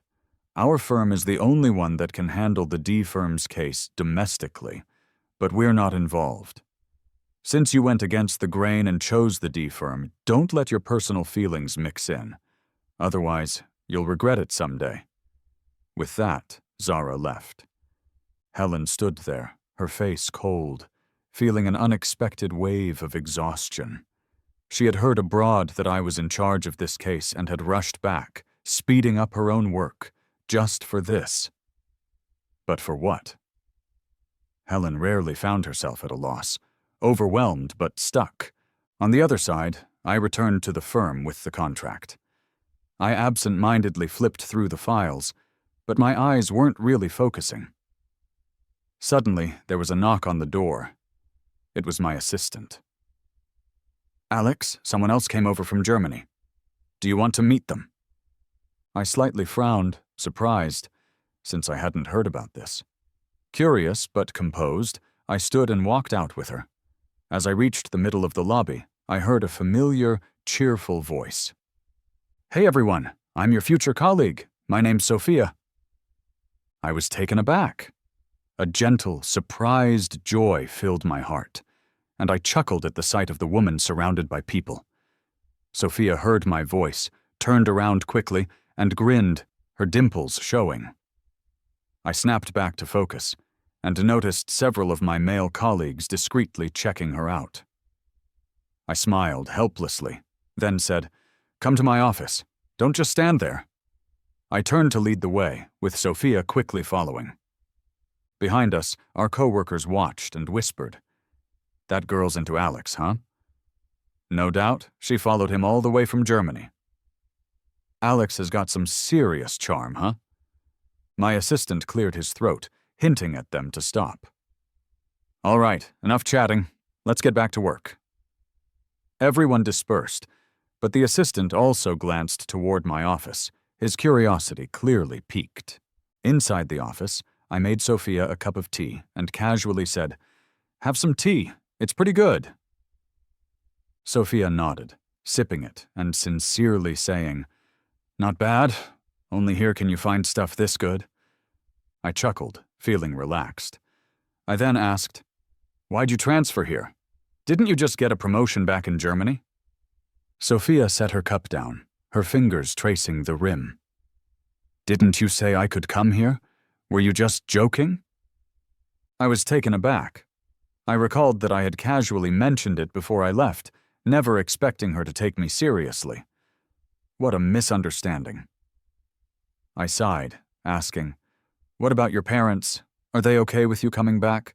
Didn't you say they were old and didn't want any more changes?" Sophia nodded, her calm eyes meeting mine. "They didn't mind. They just asked that I visit our hometown and send them some photos."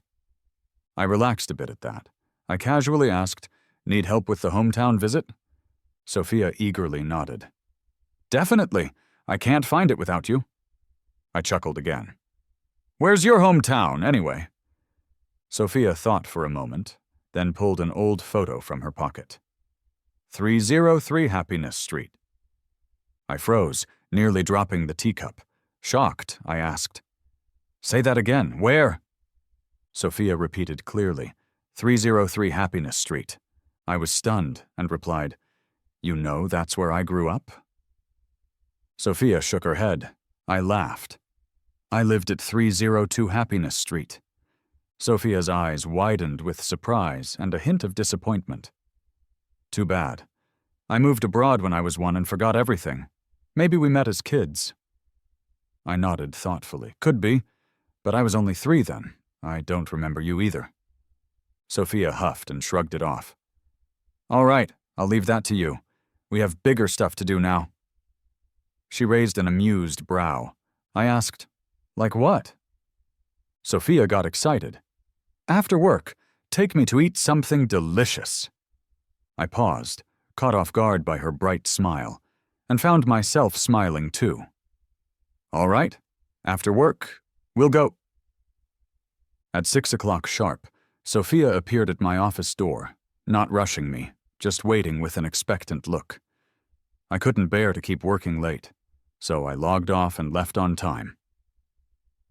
"Let's go get some roast duck," I said, eager to show off the local cuisine. I took her to a famous, bustling restaurant. I was going to book a private room, but Sophia insisted on sitting in the main dining area. I didn't mind, though. I was used to private rooms with Chloe to avoid the noise, but I found that I loved the buzz and energy of the crowd, which matched Sophia's vibrant vibe. After we ordered, Sophia still seemed unsatisfied. "Too bad it's just the 2 of us. I'd order everything on the menu if I could." I watched her with a grin and promised, "No worries, I'll bring you back again." Sophia's eyes sparkled. "Really?" As if not believing me, she asked with a bit of doubt, "Don't just say it lightly. This time I'll take it seriously." I was surprised by how sharp she was and nodded earnestly. "Really, as long as I'm free." Sophia smiled happily. Just as the food arrived, we happily started sharing the food. Sophia must really love good food since she ate every dish completely clean. As the one who brought her there, I couldn't help but smile, seeing her enjoy it so much. I found it weird, but being around Sophia just made me feel relaxed. Whether we were abroad or back home, I enjoyed being around her. After we were full, I suddenly stood up and said, "I'll go settle the bill." Sophia didn't make a fuss, just waved me off. Then, she rubbed her stomach and said with a laugh, "You go ahead, I need to rest a bit." I looked at her exaggerated gesture and gave a helpless smile, heading off on my own to pay. Once I was done, I returned to our spot, but didn't see Sophia. I took out my phone to call her and realized she had messaged me that she'd gone to the restroom, so I sat back down to wait. "Waiting for someone?" A familiar, cold voice came from above. I looked up and saw it was Chloe and Zara. They seemed to be discussing a contract. My instincts kicked in. Chloe couldn't possibly be considering changing partners just because of me, could she? Chloe immediately knew what I was thinking, and her face turned serious. "It's just a regular dinner. Don't overthink it." I let out an "oh," feeling a bit embarrassed. I stood up to leave, saying, "If there's nothing else, I'll go." Chloe felt a surge of indescribable agitation inside her, especially after seeing that the dishes on the table were clearly for 2 people. Her anxiety peaked, and in a moment of unclear reasoning, she grabbed my hand. "After we've run into each other, is there nothing you want to say to me?" I was taken aback for a second, then quickly collected myself and said with a cold face, "Didn't I already say it?" Chloe, losing her patience, for once showed her emotions openly. "Just saying long time no see counts as a chat?" I immediately frowned, visibly displeased. "There's nothing more to say. I don't feel there's any extra conversation needed between us since you're an ex." Seeing Chloe's face become stiff, I remembered that we were, at the very least, business partners now, and softened my tone a bit as I added, "except for work." This meant that beyond work there was no need for further conversations between us. Chloe understood what I meant. Her face darkened, and she tightened her grip on my arm, but was left speechless. This situation wasn't ideal for talking. Our tension had attracted quite a bit of attention from the other diners. Zara sighed and reminded her, "Someone's waiting for him." Chloe snapped back to reality, loosening her grip, noticing deep red marks imprinted on her palm. "Whatever," she said coldly, then planned to leave. Just then, she noticed a woman walking straight toward me, speaking in German. "I'm ready. Let's go." The woman glanced at Chloe and curiously asked me, "Someone you know?" I replied indifferently, "Just an acquaintance." Then to her, "Let's go." I moved to leave with her. Chloe couldn't understand German, but she wasn't blind.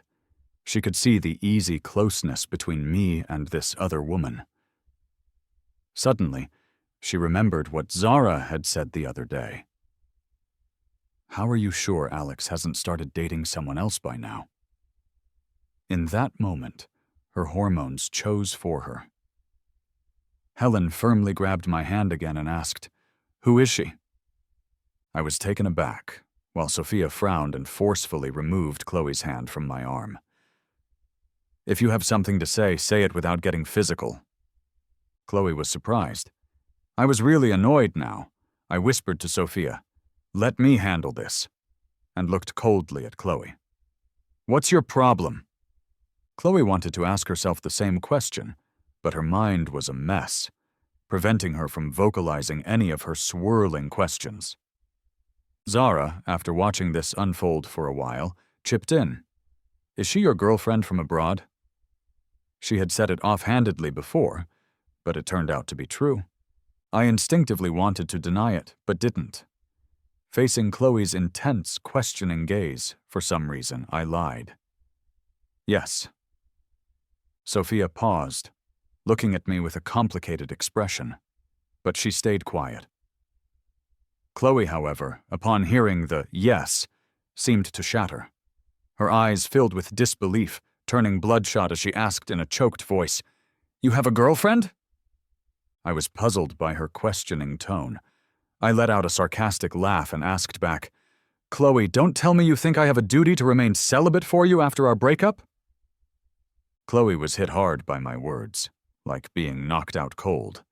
She opened her mouth but only tasted bitterness. "You've had enough," I shot her an annoyed glance.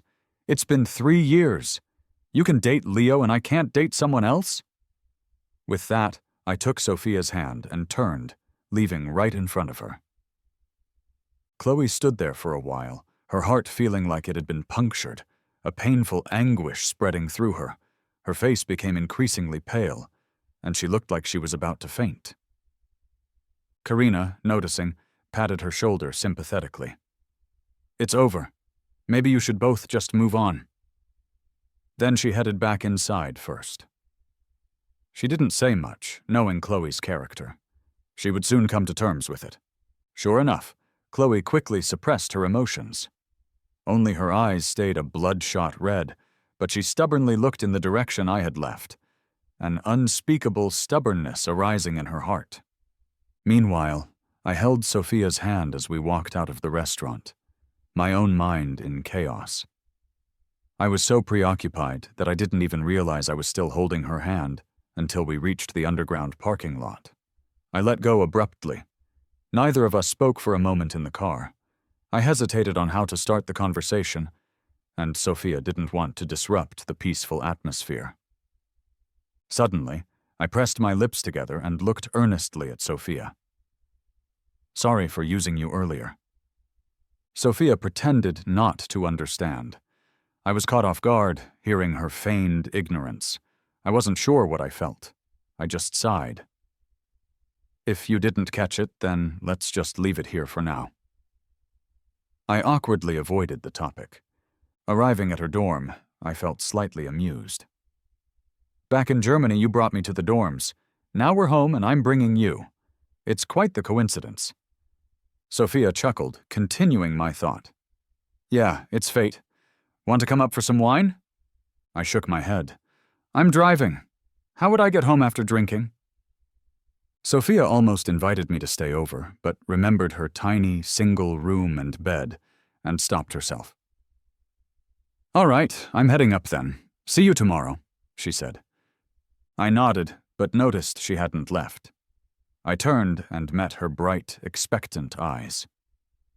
Suddenly, my heart felt nudged. I surrendered with a little smile, saying, "See you tomorrow." Satisfied, Sophia finally stepped out, quickly heading upstairs. I felt like I had just given a girlfriend a ride home. I laughed softly and drove away. Once Sophia shut the door behind her, her expression turned sober as the feeling from my presence vanished completely. She fetched a bottle of red wine from the fridge, poured herself a glass, and staggered to the window. She had just sipped some wine when her phone rang. She picked it up with a cool, "Hello?" If I were here, I'd recognize the voice as my former boss in Germany. "Sophia, are you settling in? Your sudden decision to transfer puzzled me. How should I explain to your mom that you're chasing after a guy? Have you lost your mind?" Sophia chuckled dryly, playing coy. "Say whatever you like, as long as you're not afraid she'll storm over here and ask what's going on between Alex and me." There was a silence on the other end, seemingly stunned by her audacity. After a long pause, her uncle hazily asked, "So, did you get him?" Sophia remembered the woman who had suddenly appeared today. Her gaze turned sharp. "Still chasing." "All right. Can you look someone up for me? Her name's Chloe. I need every bit of information on her. Don't leave anything out." I finally made it home. After taking a shower, all I wanted was to hit the bed and fall asleep. But Chloe's calls came in one after another, like a nagging alarm.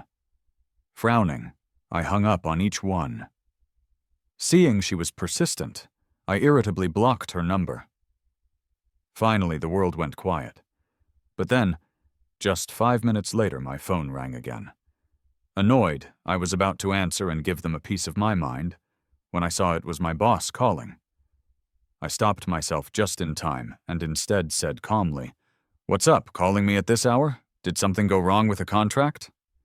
To my surprise, my boss said, "Chloe is our client. Why did you block her?"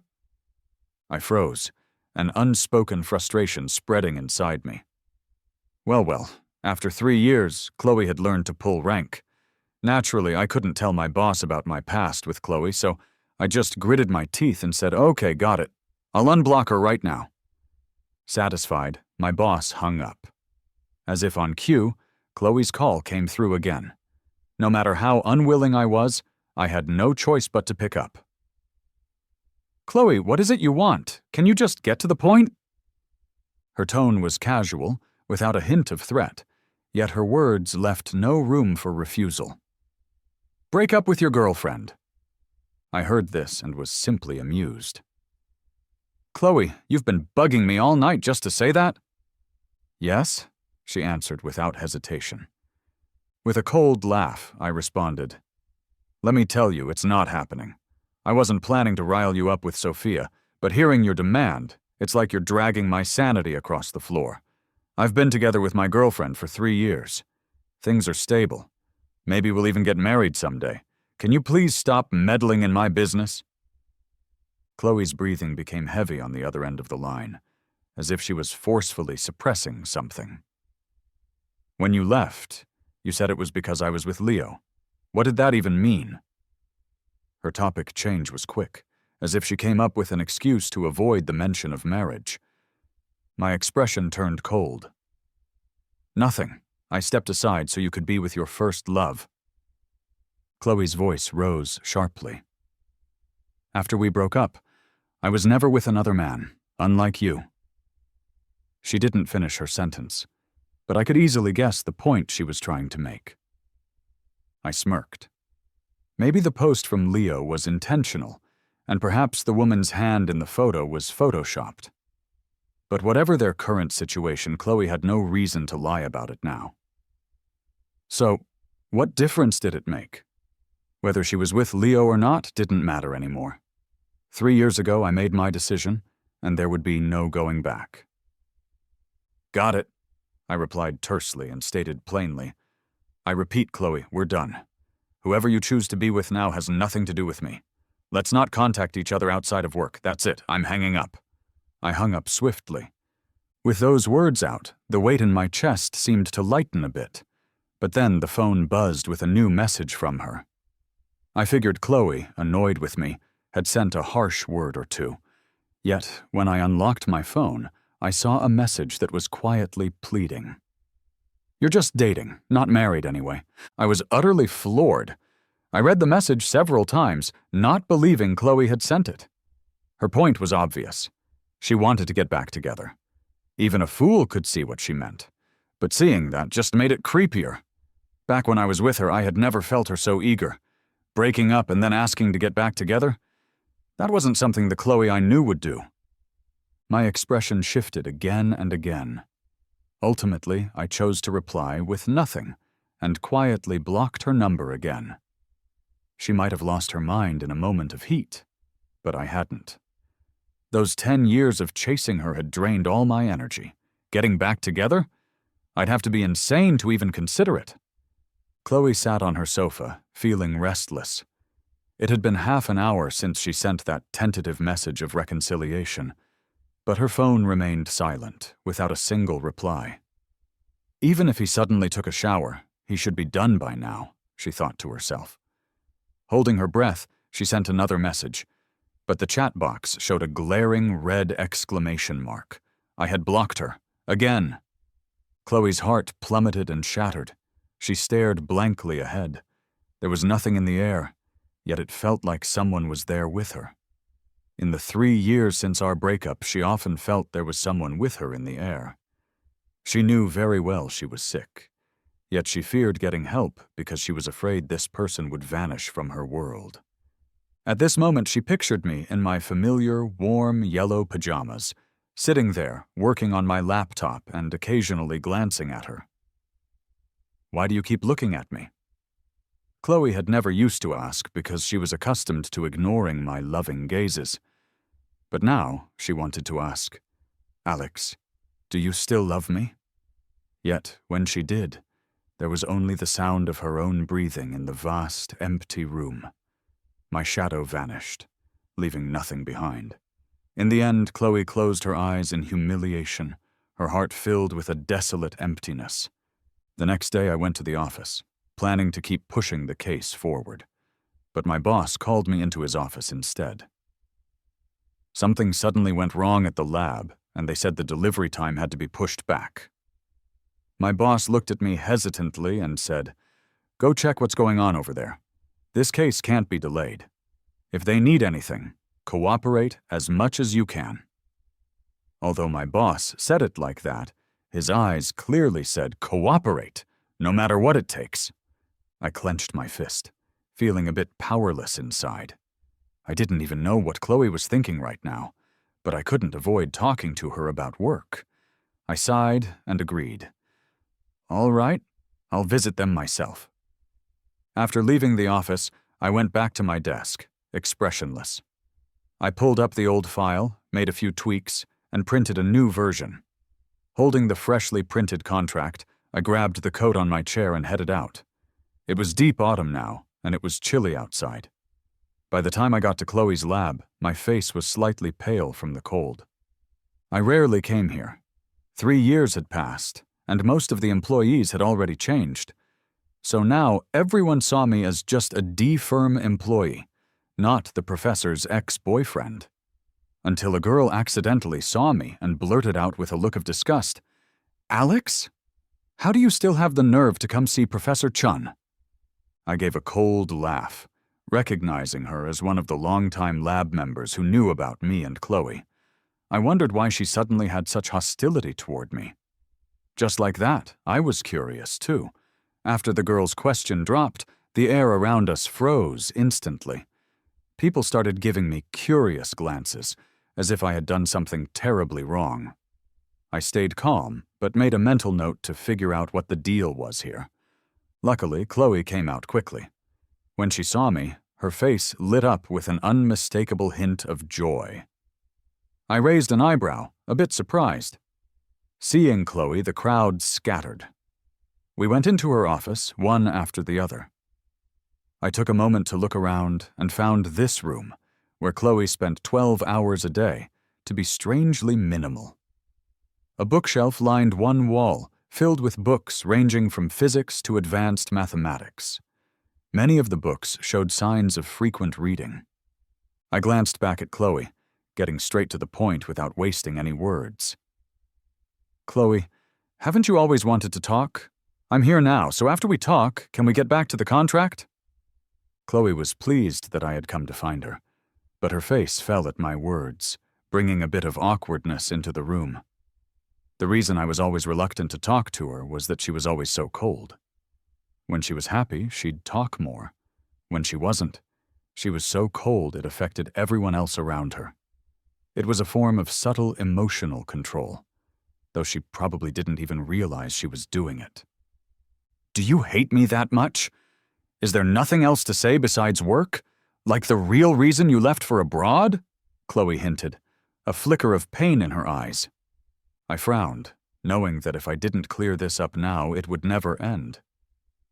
"Fine, I'll tell you." I adjusted my coat, speaking frankly. "When I broke up with you, it was because Leo had returned." Chloe's eyes widened in disbelief. "But I heard it was because you wanted a promotion." I let out a sharp, bitter laugh, my eyes so cold they could sting. "So you believe that one line from him?" Chloe was at a loss for words. She had believed it.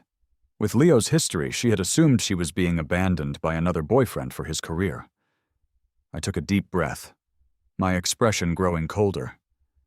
"Chloe, remember, I promised I'd always be there for you, didn't I?" Chloe went stiff, eventually nodding awkwardly after a long pause. Only then did I continue. I made that promise, and I wouldn't leave you for a mere promotion. I don't know where you heard such nonsense, and I honestly don't care. What matters is that you believed it. That's the result. I suddenly remembered an odd message from my old boss. Chloe will come to Germany to find you. Seeing that message at the time, I had believed it too. I even imagined that if she followed me to Germany, how long I would hold out against her pursuit. But she never came. It turned out she had believed someone else's lies, thinking I had betrayed her. I nearly laughed out loud, my eyes almost tearing up. Finally, Chloe realized that Leo had tricked her. Her hands balled into tight fists, but her heart kept sinking. I hadn't betrayed her. I really was heartbroken by her, so I went abroad. So, did she still have a chance to start over with me? Nervously anxious, she faced the truth that had come 3 years too late. It suffocated her like a giant weight pinning her heart, impossible to escape or endure. With a cold look on my face, I handed over the file. If you think the original contract benefits you too little, I have a new one here. We can go down a point more, but no further. My tone was strictly business, devoid of any other emotion. Chloe's heart felt like it was being torn apart, filled with a deep, aching regret. If I had come to Germany back then, would you have forgiven me? My hand tightened around the file, but my face remained blank. No. The moment you kept pushing me away because of Leo, our future was gone. The unwavering rejection left Chloe as pale as a sheet. Suddenly, she looked weak. The usually carefree and confident person now seemed broken. She blankly stared at the contract, signed it with a shaking hand, and handed it back to me. I took it, flipping to the last page. The signature wasn't her name. In its place were 2 words: "Forgive me." I closed my eyes, taking a deep breath. Then I opened them, my gaze icy cold. What do you mean by that? If you're not willing, don't sign. Save me the waste of a few pieces of A4 paper. The sarcasm fell on Chloe's ears, but it seemed to lose its sting. She was silent for a bit, and then just said, "Let's proceed as per the original contract. I don't need you giving in." I fell silent, too. After a while, I asked, "Will you guys stick to the agreement this time?" Chloe nodded, looking utterly defeated. I couldn't stand the way she looked, as if her disappointment was all my fault. She was the one who got tangled up with Leo first, but somehow everyone seemed to think I was the one who had dumped her heartlessly. Inside, I felt irritated. I grabbed the discarded documents and headed right out. At the door, I paused. Looking back at her, I said, "I hope the next time I run into your colleagues, they don't look at me as if I'm some heartless jerk. If this was all a misunderstanding, do me a favor and clear it up soon. My reputation matters too." With that, I turned and left without a second thought. Chloe took a few deep breaths, then composed herself and pressed the intercom. "Full staff meeting in half an hour. Not a single person should be missing." After leaving the lab, I texted my boss, saying, "It's resolved." I closed my phone and didn't think about work anymore. At that moment, I felt a bit bitter. I had thought that by going to Chloe's office and clearing everything up, I wouldn't feel so bad. But I hadn't expected that throughout these past 3 years, all Chloe had felt was resentment towards me. Our misunderstanding was there from the start, but neither of us had tried to clear it up. I had loved her, but didn't know how to open her heart. I had believed that if I could just be a little more humble, hang on a little longer, I could win her over. Yet I never considered if she actually needed my kind of devotion. Maybe from the beginning, she was just having fun with me. And now, perhaps she was just used to me and ended up choosing me for that reason alone. Not out of love, but out of habit. My expression turned indifferent, but my phone suddenly started vibrating fiercely in my hand. A single word flashed on the screen. Sophia. My heart raced again. I didn't know how to handle this call. Hesitating, I picked up. "What's up?" Sophia didn't know what I'd been through just now. She chuckled and said, "What's up? It's after work, so I'm obviously asking if you want to hang out." "Oh, that's what it was." I sighed. Today had been overwhelming, and all I wanted was to have a drink and blow off some steam. Without overthinking, I replied, "Nah, let's do it another time." Sophia paused for a moment, but agreed cheerfully, without probing further. I simply acknowledged her and hung up. I quickly messaged Mark an address. "Nightfall Bar, be there." Chloe was dragged to a bar by Zara as soon as she left the lab. Chloe usually disliked crowded places, but when Zara said, "Don't you want to vent a little?" it convinced her. Once inside the bar, she already started feeling a bit of regret. People on the dance floor were wildly shaking their heads, lost in the music. Chloe picked up a drink and began downing them, not to vent, but to get drunk.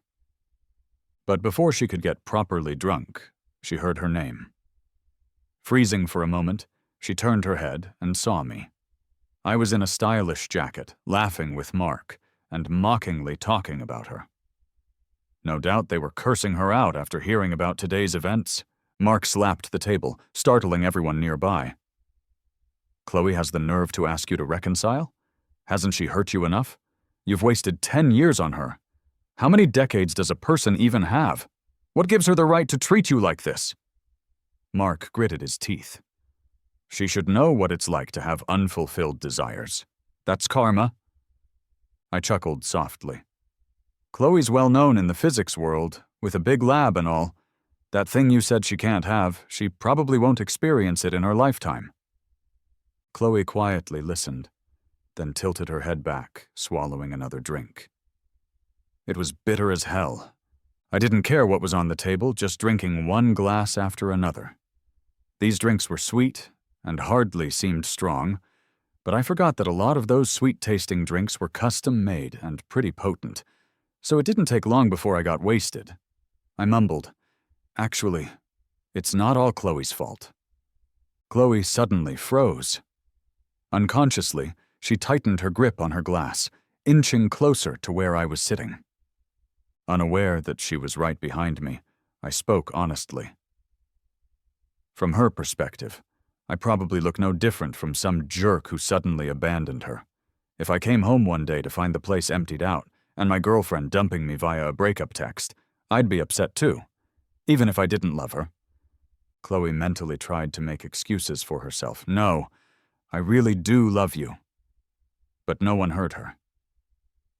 I downed another drink, slightly out of it. "Tell me, what's going on in her head? Why couldn't she see me when I loved her? And now that I don't love her, she's suddenly chasing me? Does she have some peculiar tastes?" Chloe nearly choked on her drink, almost suffocating in the loud bar. She hadn't thought that her inconsistency would lead me to assume something so far off base. Her face flushed red, then turned dark in a whirlwind of emotions. Mark laughed for a bit, then slung an arm over my shoulder, giving me a knowing look. "Why are you still curious about her? Can't let her go, can you?" Chloe held her breath, her eyes instinctively glued to my face. "What the hell are you saying? The one person I can never, ever reconcile with in this world is her. Chloe." Though I was drunk when it came to harsh words, they just kept flowing.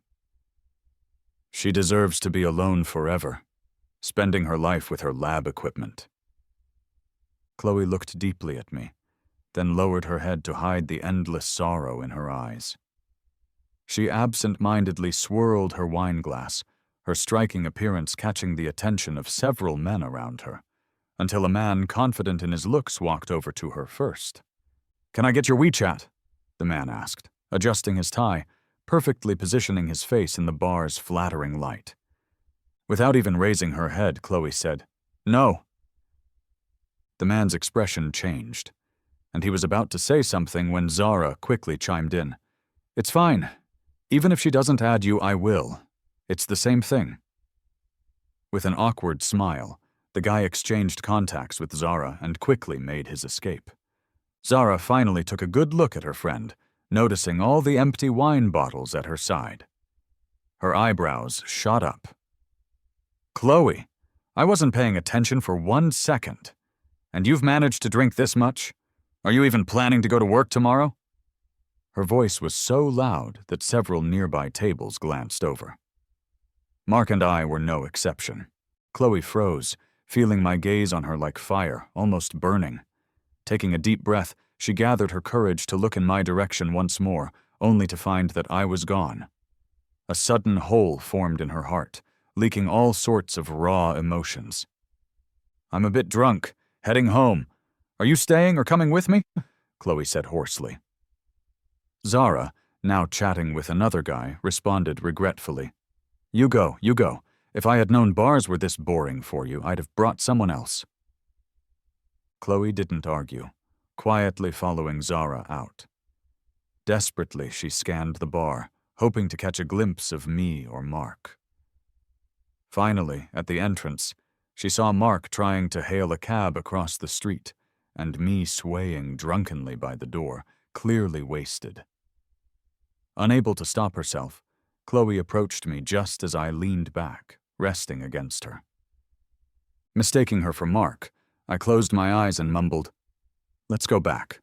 Chloe's here at the bar. We need to escape before she catches us." Chloe let out a bitter laugh. Even drunk, I wanted to escape her. Was she really that unbearable to me?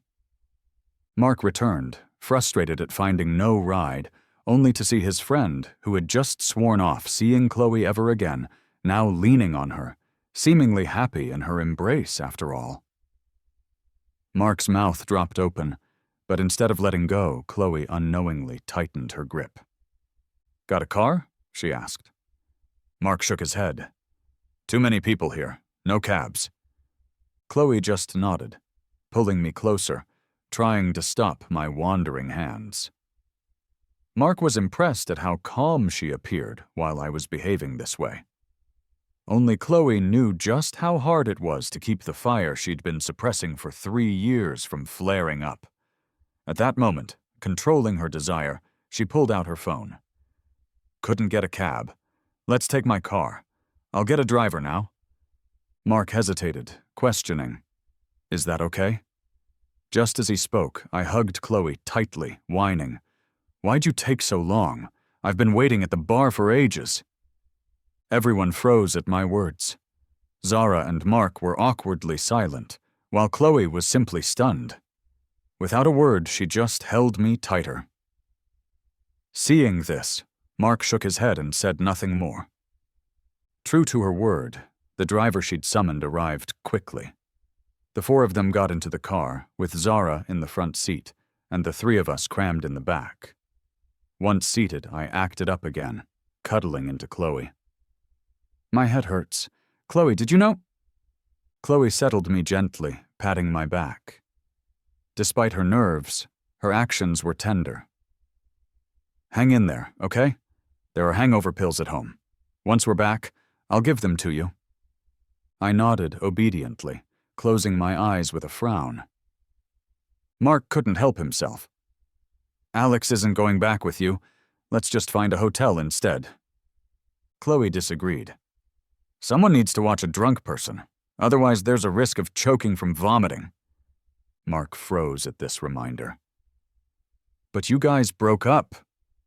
He started moving slightly, which disturbed me. "Don't move, Chloe. I'm uncomfortable." Mark cursed inwardly, but knew there was no choice. When I was drunk, I seemed to only have thoughts of Chloe. Still denying his feelings, they were a perfect match. 2 stubborn people together. Richard sighed, relenting. "Fine. Drop me at my place first. I'm lightheaded." Chloe agreed. The driver dropped Zara and Mark off before taking us home. With me hanging on to her, Chloe slowly made her way to our old shared home. 3 years without me hadn't changed a thing. Not a single piece of furniture was replaced. Even the sticky notes had lost their stickiness and had to be glued back on.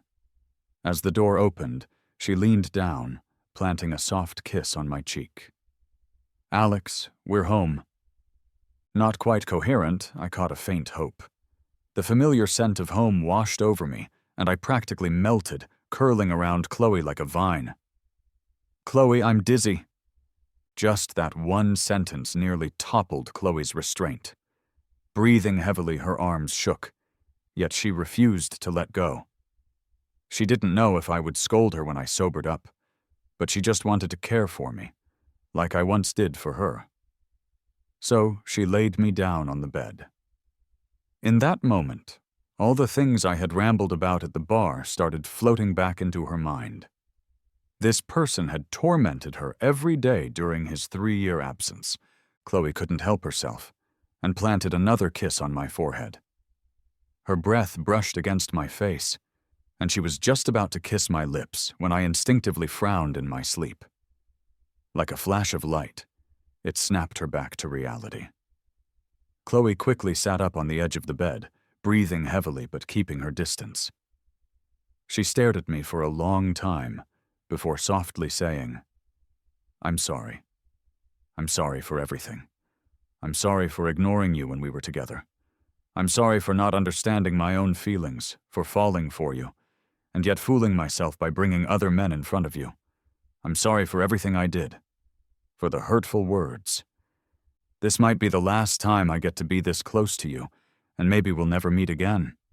Yet, I still want to say, I'm sorry." Murmuring her deepest feelings, Chloe, a person who could stay calm in the face of the world falling apart, ended up with teary eyes and left the room. The room was deathly silent, except for me, sleeping on the bed, with a single tear sliding down my cheek. The next morning I woke up with a throbbing headache.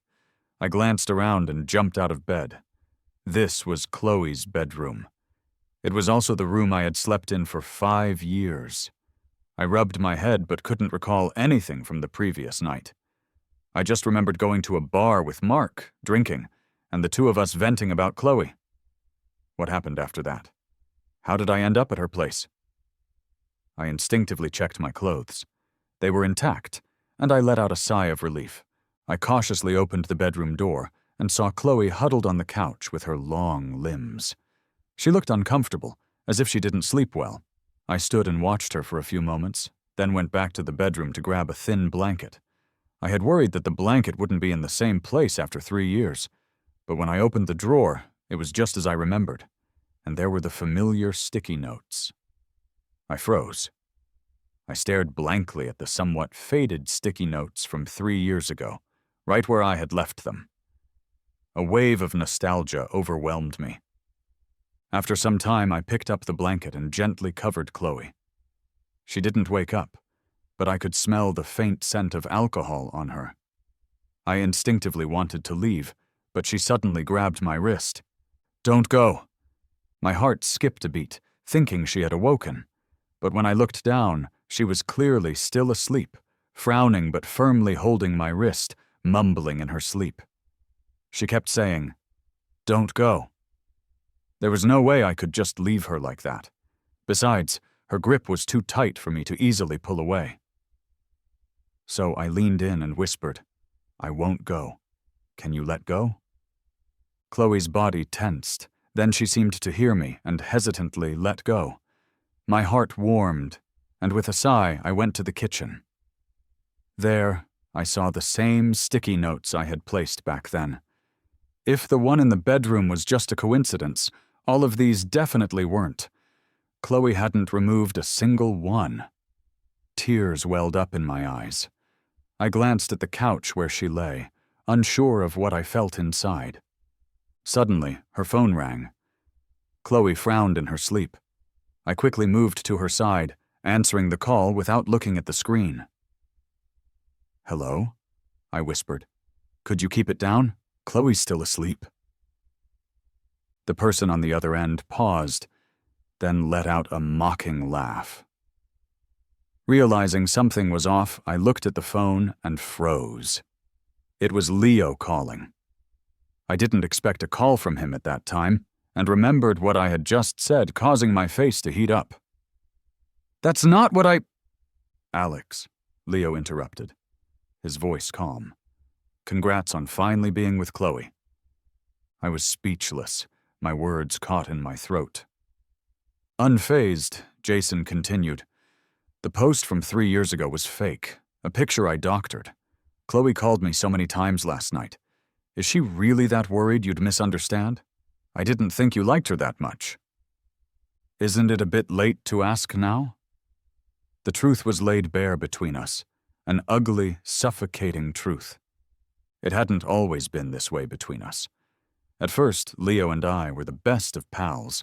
We'd share secrets, take walks together, gossip, and watch movies. When did things change?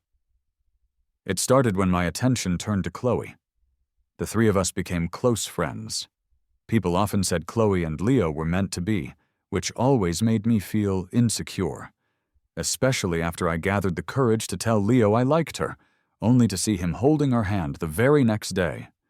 It felt like the end of the world. Before that, they were close, but not romantically. At least, not obviously. So why did he suddenly fall for her? I wondered, and I decided to ask. I knew this could be our last conversation. I wanted to solve this 8-year-old mystery. Leo was silent for a while, then let out a harsh laugh and dropped a bombshell. Because I was jealous of you, Alex. When Leo first met me, I was the favorite child in our families. Meanwhile, despite his hard work, all he ever got was, he's smart, but he doesn't know how to socialize. It might be hard for him to get married in the future. That's when it hit him. As a boy, no matter how well he did academically, he'd never outshine me and my sweet-talking nature. He'd been envious right from the start. He forced himself to play with me, even though he thought my interests were childish. But he felt it was worth enduring to learn from my strengths. The more time he spent around me, the more jealous he got. Why could I play with both boys and girls so freely? Why did my parents buy me whatever I wanted if I just whined a little? Why didn't people criticize me harshly even when I made mistakes? Why did he feel like he always lost to me? Looking back, his jealousy had blinded him. When he heard me confess that I loved Chloe, he irrationally approached her. You're smart. There's nobody more suitable for you than me. I can support you in your career. And I don't care if you love me back. Our families and social circles are similar. Chloe was flipping through a math book at the time. Leo recognized it as graduate-level material. So, what are you trying to say? She'd asked. His words got stuck in his throat. He managed to utter, "Let's be together." Maybe Chloe was kind of strange too. He thought she'd reject him, but unexpectedly she agreed. All right. From now on, we're boyfriend and girlfriend. Hopefully you can live up to what you say. He stared blankly at her. Her eyes showed no love at all, yet she seemed so gentle. Too gentle it felt fake. He got everything he wanted but was never happy. So he ran away. When Chloe came looking for him, it was the first time he truly felt relaxed. Didn't you say you'd marry me after graduation? He'd asked, looking at the woman in front of him, unsure in his own heart. Did he love her? Probably, since she perfectly fit his criteria for an ideal partner. Didn't love her? Then why did he take her away from me? Thinking this, he blurted out, "Chloe, you know Alex likes you, right?" He saw emotions flash in her eyes. Surprise, shock, even some fear. He suddenly understood everything. He wasn't the only one slow to realize. Go back. Alex is waiting for you. So Chloe obediently returned. Months later, he saw a post from me, a picture of me holding hands with her. We were together. His heart twisted. The jealousy he had suppressed came blazing back.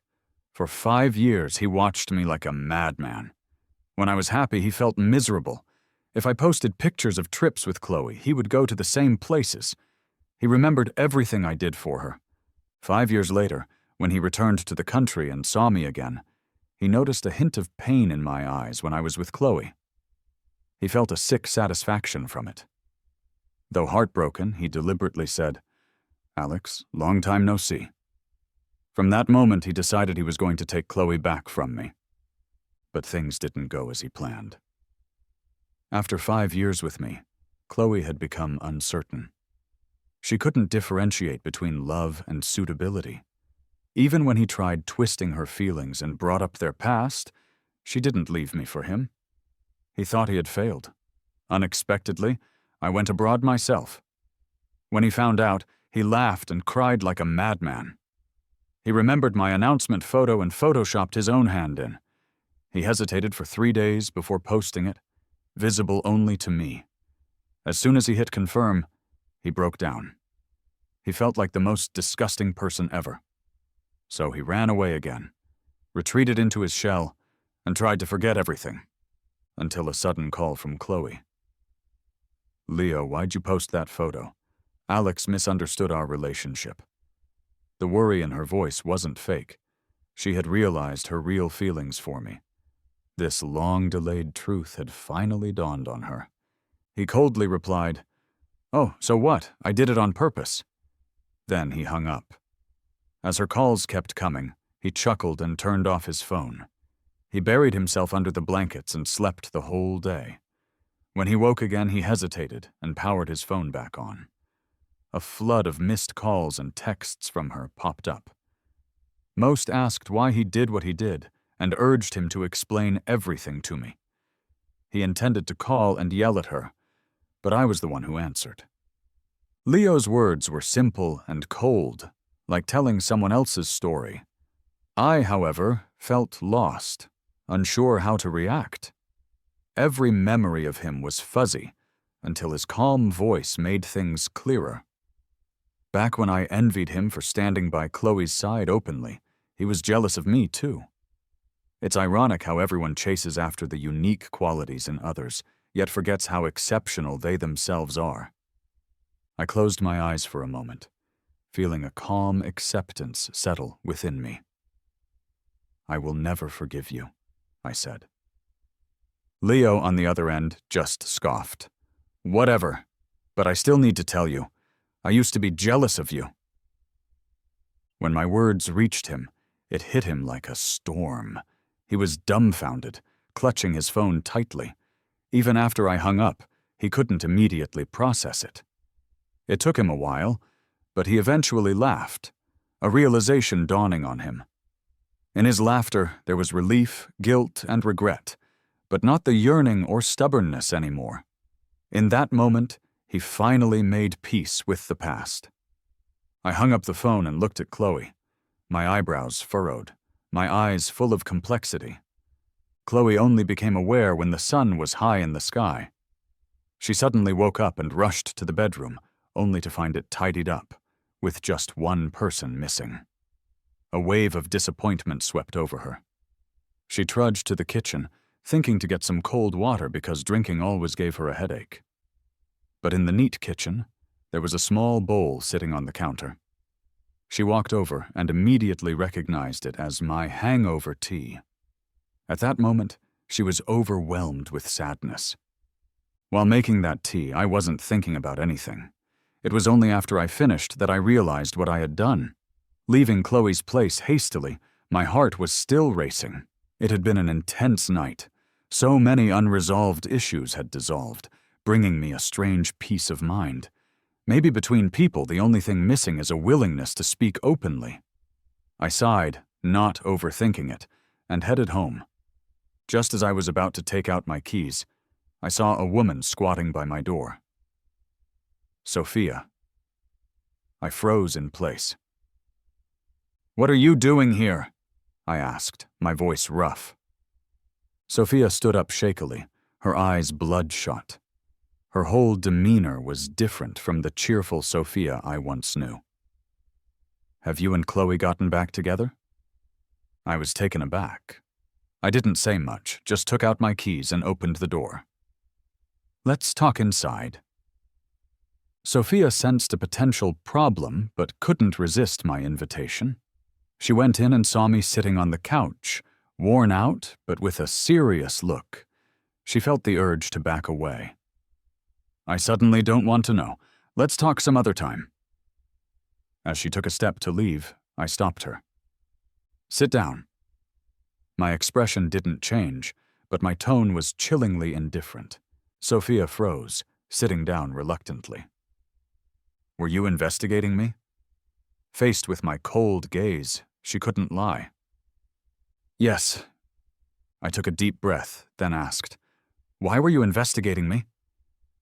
Sophia lowered her head, her voice heavy. "Because I like you," I scoffed. "Liking someone means you can investigate them? Liking someone means you can lie?" Sophia was left speechless by my questions. I closed my eyes, trying to suppress the annoyance building up inside me. "Is there anything else you're not telling me? If you manage to find out where I live, you're clearly not just some random worker like you said." Sophia froze for a moment, but eventually chose to confess truthfully. "The owner of the D agency is my uncle. I joined the agency just to gain some internship experience." I scoffed. It all made sense now. I knew there was something off. Sophia didn't come across as someone from a typical middle-class family. She had fooled me well. "Sophia, I can't trust you anymore." My eyes were complicated, but my voice was firm. "You know I can't stand deception. If you had been honest from the start, maybe we could have just been friends. But no, you chose to meet me under false pretenses. Sorry, I can't accept this." Sophia's face turned pale. "I can explain," she said. "My uncle told me not to reveal my identity. He was worried I'd be treated differently." Her voice trailed off, as if even she knew how weak that sounded. My head was pounding. I stood up quickly and nudged her towards the door. "Just go. Let me think this through on my own." Sophia didn't dare argue. She exited quietly, but whispered at the door, "Sorry, Alex. It wasn't intentional." I couldn't hear her. I was exhausted, drained by the people around me. After shooting off a sick leave text to my boss, I collapsed into bed and fell asleep in seconds. A sharp knock on the door woke me.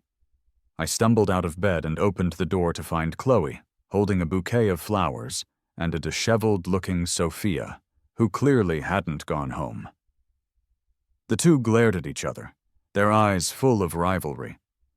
I could get why Sophia acted childishly, but Chloe getting involved too was unexpected. Seeing the door open, Chloe thrust the flowers forward and spoke sincerely. "Alex, I know I messed up a lot and hurt you. I'm sorry, I really am. You can curse at me, hate me, but I won't give up. Even if you have a girlfriend now, I'm willing to fight for love." My eyes widened, and I rushed to cover her mouth. Sophia was startled and hurried to pry my hand away. "How can you put your hand on her mouth? That's gross!" Chloe, visibly annoyed, almost stuffed the flowers into Sophia's mouth. "What does it matter to you? If Alex wants to be close to me, that's his choice." The noise from the two of them made my headache flare up again. I gritted my teeth. "Both of you, get out!" Chloe and Sophia's faces fell, and they quickly adjusted their expressions to look calmer. "We're just kidding. We get along just fine, actually." "Yeah, really good." I couldn't help but laugh, feeling the tension inside me start to ease. I wasn't sure if I was giving up or feeling something else entirely, but suddenly I didn't want to sweat the small stuff anymore. Maybe being friends wouldn't be so bad. Who knows what the future holds? "Let's start over," I smiled, looking ahead at one of them. "As friends," I quickly added, watching as her face lit up with unexpected joy. "Okay," she finally smiled back, tears glistening in her eyes. "As friends. Who says friends can't become lovers in the end?"